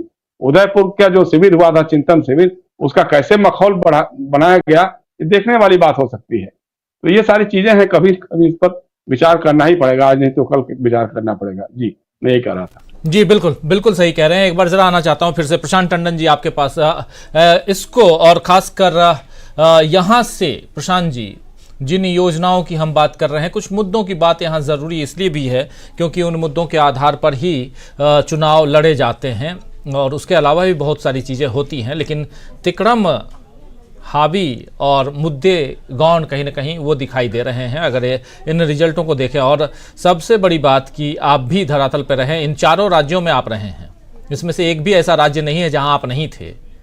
और उसके बाद मध्य प्रदेश से इतने साथी हमारे जुड़े, आज इस कार्यक्रम में भी विश्लेषण के लिए भी जुड़े, कोई इस बात को पचा नहीं पा रहा है प्रशांत जी, जो 165 सीटें बीजेपी की हैं। और यही कारण है कि जब इंडिया टुडे एक्सिस का और चाणक्य का ये दो के जो एग्जिट पोल आए थे, क्योंकि इसके अलावा और किसी का एग्जिट पोल इतना नजदीक नहीं दिखाई दिया, ये 2 या 3 के जो एग्जिट पोल आए थे उस पर चर्चा खूब होने लगी। हमसे भी लोग कहते हैं कि आपका एग्जिट पोल सही नहीं निकला, लेकिन आप ये भी तो पूछ सकते हैं कि दूसरों का एग्जिट पोल कितना सही निकला है, किनके एग्जिट पोल बहुत सही निकले। किसने कहा था कि छत्तीसगढ़ में कांग्रेस की सरकार नहीं बन रही है? ना हमने कहा ना किसी ने, सबके एग्जिट पोल छत्तीसगढ़ में सरकार कांग्रेस की बना रहे थे। बिल्कुल बिल्कुल। ऐसे ही तेलंगाना में बहुत लोग थे जो कांग्रेस की सरकार बना रहे थे। तो ये चीज़ें हैं, ये खैर एग्जिट पोल आते जाते क्योंकि लोगों के से पूछे गए सवालों के जवाब के आधार पर बनाए जाते हैं कि आपने किसको वोट दिया, लेकिन हम लोग जो विश्लेषण करते हैं वो लोक हितकारी होती है, वो विश्लेषण जनता के हित में, राष्ट्र हित में हम करते हैं और वही आप लोगों तक पहुंचाते हैं। बात यहाँ योजनाओं की हम कर रहे हैं और उसके साथ साथ ये भी जानने की कोशिश कर रहे हैं कि क्या आखिर आज की तारीख में नफरत जो है वो हावी हो गया है। क्या आज की तारीख में सबसे बड़ी चीज़ की अगर उदयपुर हम जाते हैं तो उदयपुर की घटना का जिक्र उससे पहले हमको जयपुर में लोग करते हुए, भरतपुर में लोग करते हुए, सवाई माधोपुर में करते हुए क्यों नजर आते हैं? ये एक बड़ा सवाल है प्रशांत टंडन जी, और इस बारे में अगर बात हो तो उसके बाद तो सब फिर यहाँ चुनाव कराने की जरूरत ही नहीं है। जी, ये चुनाव भी मैं मानूंगा कि सेमीफाइनल ही है, और अभी भी वक्त है कि पॉलिटिकल पार्टीज और स्टेक होल्डर्स इस डेमोक्रेसी के वो कोर्स करेक्शन थोड़ा करें ताकि सबक लेकर आगे बढ़ें, ताकि लोकसभा में ये स्थिति ना आए। लेकिन जो मुझे दिखाई दे रहा है राजीव जी, वो बड़ा अलार्मिंग है। अलार्मिंग ये है कि तमाम सारी जो नफरत की पॉलिटिक्स है, जो बुलडोज़र है, जो लिंचिंग है, इन सब को एक सील ऑफ अप्रूवल इस चुनाव से मिलता है। और आप देखिएगा कि समाज में इसका जो है कहीं खराब असर ना पड़े। मैं चाहूँगा कि ना पड़े, लेकिन मेरी आशंका है, मेरा डर है कि वो पड़ेगा। दूसरा असर इसका पड़ेगा कि जो इंस्टीट्यूशंस कभी कभी थोड़ा सुप्रीम कोर्ट या अदालतें एक हिम्मत भरा कदम भी उठाते हैं, उनको बड़ा हतोत्साहित उनके लिए ये होगा, इस तरीके का जनादेश, खासकर उत्तर भारत का। और इसकी अगर विवेचना राजीव जी, अगर हम सीटों के तालमेल, नेता, रणनीति, पॉलिटिकल स्ट्रेटजी के तौर पे करेंगे तो हम इस संवैधानिक लोकतंत्र को बचाने का काम या 2024 के लिए वो सही रणनीति या सही जगह पहुंच नहीं पाएंगे, क्योंकि ये इतना आसान नहीं है। ये असल में पॉलिटिकल साइंस के बाहर की चीज़ है, ये समाजशास्त्र की चीज़ है। ये कहीं समाज में एक बात घुस गई है, और जब हम लोग भी फील्ड में गए हैं तो ये दिखाई दिया, खासकर युवाओं में दिखाई दिया, रायपुर में दिखाई दिया जयपुर में दिखाई दिया, तमाम जगहों पे दिखाई दिया ये। और हम लोग, मेरा आकलन ये था, मैं तो कह रहा हूँ कि मेरा आकलन गलत निकला, लेकिन मेरा आकलन ये था कि हाँ ठीक है, ये समाज में ये सांप्रदायिकता घुस गई है, नफरत की बात घुस गई है मीडिया और सोशल मीडिया के फैलाई हुई, लेकिन शायद कोई गांव के स्तर पे या किसान या दूसरे सामाजिक वर्ग इसको न्यूट्रलाइज कर सकते हैं अपने सपोर्ट से, लेकिन ये वाइड स्प्रेड है। जितना हमको आंखों से दिख रहा था उससे ज्यादा है, और वो रिफ्लेक्ट हो रहा है फिगर्स में जो हमारे सामने स्क्रीन पे हैं। अब सवाल ये है कि क्या ये केवल कांग्रेस ठीक कर सकती है? क्या वो तमाम सारे जो संवैधानिक लोकतंत्र के हिमायती और सेकुलरिज्म के हिमायती वो पिछले 10 साल से कर क्या रहे हैं? क्या हम सिर्फ कांग्रेस की आलोचना और राहुल गांधी की आलोचना करके 2024 में बीजेपी को हरा सकते हैं? ये सब सवाल हमको सोचने होंगे अब, क्योंकि जिस तरफ समाज को हम जाते देख रहे हैं वो उस तरफ हमने दुनिया के कई देशों में समाज को जाते देखा है, और फिर उन देशों का, उन समाजों का क्या हुआ वो भी देखा है। सब कुछ इतिहास में दर्ज है। बहुत अलार्म के साथ मैं कह रहा हूं कि हमारा समाज उसी रास्ते पर जा रहा है। यहां से यू टर्न बहुत आसान नहीं है, और ये सिर्फ पॉलिटिकल पार्टी नहीं कर पाएगी। तमाम सारे, मैं पिछले बार भी आप जब बात हो रही थी यही कह रहा था कि तमाम सारे वो लोग, वो बुद्धिजीवी और तमाम सारे वो लोग जो कि सेकुलर हैं, जो कि अपने आप को सेकुलर बताते हैं, उनकी अगर आप लेख पढ़ें या वो बोलते क्या है किस वक्त, तब आपको समझ में आएगा कि नहीं, ये कहीं कुछ गड़बड़ है। तो एक बहुत बड़े पैकेज के साथ बीजेपी जा रही है। बीजेपी केवल अकेली एक पॉलिटिकल पार्टी नहीं है, एक सामाजिक यथास्थिति की सोच, एक सोशल डेमोग्राफिक इनसिक्योरिटी, उसके साथ ब्यूरोक्रेसी, कॉर्पोरेट एजेंसीज, ये सब जा रही है। और आप देखिए कि उसको ये मीडिया लेजिटिमाइज करता है। तो इसलिए ये रास्ता बहुत आसान नहीं है, और इस रास्ते को अगर हम ये कहेंगे कि कमलनाथ ने ये किया और फलाने ने ये किया, तो आप देखिएगा कि बीजेपी ने कांग्रेस से ज्यादा बड़ी गलतियां की हैं। सारे अपने स्थापित रीजनल लीडर्स को किनारे लगाया। कांग्रेस, बीजेपी के पास समाज के कल्याण के लिए या लोगों की भलाई के लिए वो नीतियां, वो पैकेज नहीं थे जो कांग्रेस ने दिए और इम्प्लीमेंट भी किए। राजस्थान और छत्तीसगढ़ में तो हम कह सकते हैं कि इम्प्लीमेंट किए। उसके बाद भी बीजेपी के पक्ष में ये नतीजे क्यों गए? क्या उन्होंने वसुंधरा राजे को किनारे नहीं लगाया? क्या उन्होंने रमन सिंह को किनारे नहीं लगाया? क्या उन्होंने शिवराज सिंह चौहान को किनारे नहीं लगाया? सबको लगाया उन्होंने किनारे। लेकिन उसके बाद भी अगर उनको ये जीत हासिल हो रही है तो उसका आपको एक तार देखना होगा। और तार क्या है? नरेंद्र मोदी की हर स्पीच में सांप्रदायिकता थी, एक मैसेज था, और अब उनका जो फॉलोअर है उस मैसेज को पढ़ता है। जब हम सड़क पे जाके बात करते हैं राजीव जी, तो वो सीधे सीधे मुसलमानों के खिलाफ बात नहीं करता है। अब वो कहता 370, अब वो कहता है राम मंदिर, अब वो कहता है मोदी की विश्व गुरु की इमेज, और आपको साफ दिखाई देता है कि वो कैमोफ्लेज कर रहा है। उसके मन में जो है वो आपसे नहीं बोल रहा है, वो झूठ बोल रहा है, और वो झूठ का एक आवरण क्रिएट करता है। इतनी समझदारी बीजेपी ने अपने व्हाट्सएप के जरिए दे दी है तमाम लोगों को, और वो एक बहुत बड़ा वर्ग है जिसको, और ये मैं कहूँगा कि जो सामाजिक प्रोसेस है, मनोवैज्ञानिक प्रोसेस है, कि उस व्यक्ति को अपनी भलाई नहीं दिख रही है। उस व्यक्ति को खुद रोजगार नहीं चाहिए। उसको मालूम है कि बीजेपी रोजगार नहीं देगी। उसको मालूम है कि उत्तर प्रदेश जो है वो वहाँ पे रोजगार नहीं मिले, लेकिन उसके बाद भी अगर वो जा रहा है तो ये इसको डायग्नोस करना होगा, और इसको डायग्नोस करके ही अगर रणनीति बनेगी तो बनेगी। क्योंकि ये कहना कि इसको साथ ले लेते, उसको आप नंबर जोड़ लीजिए, अभी आपके सामने सब चीजें, आप जितना वोट आया है दूसरी पार्टियों को मध्य प्रदेश में या समाजवादी पार्टी को आया है, इसको आप जोड़ लीजिए, फिर भी नहीं बनता है। तो कहीं ना कहीं कोई एक प्रोसेस है जो काम कर रहा है। उस प्रोसेस को जब हम पिन पॉइंट जब तक नहीं करेंगे तब तक नहीं होगा। और मैं फिर कह रहा हूं कि इतने ऑनस्लॉट के बावजूद अगर कांग्रेस बचा पा रही है तो नरेंद्र मोदी का जो ये नारा था कांग्रेस मुक्त भारत का, वो अभी भी कामयाब नहीं हुआ है। और ये भी एक सेमीफाइनल है जो कि फाइनल में कन्वर्ट हो सकता है, बशर्ते कि नीतियां सही हो। ये ठीक है कि कमलनाथ जो कर रहे थे उसकी आलोचना हम सब करते थे, हमने भी पहले भी की है। और मैं तो कह रहा हूँ कि वो नहीं भी करते तो भी शायद जिस तरीके की आंधी दिख रही है वो आंधी आसान आंधी नहीं है, वो एक सोशल प्रोसेस का हिस्सा है जिसका समाधान ढूंढना होगा। सारी बातें इस पे चर्चा हम और आगे बढ़ाते हैं। हमारे साथ जुड़ गए हैं वरिष्ठ पत्रकार सीनियर जर्नलिस्ट ओम सैनी साहब।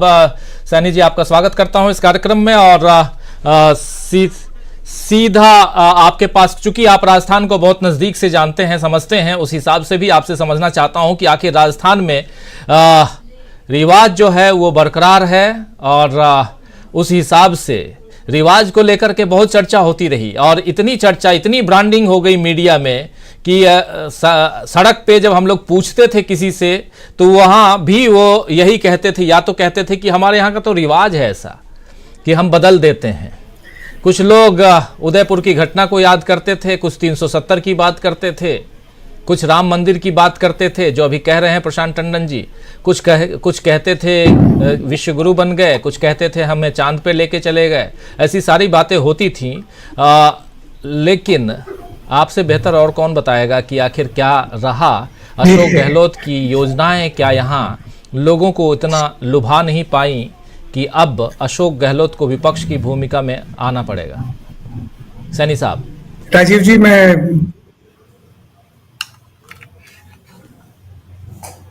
राजीव जी, मैं बात अपनी स्टार्ट करना चाहता हूं प्रशांत जी की बात से आगे।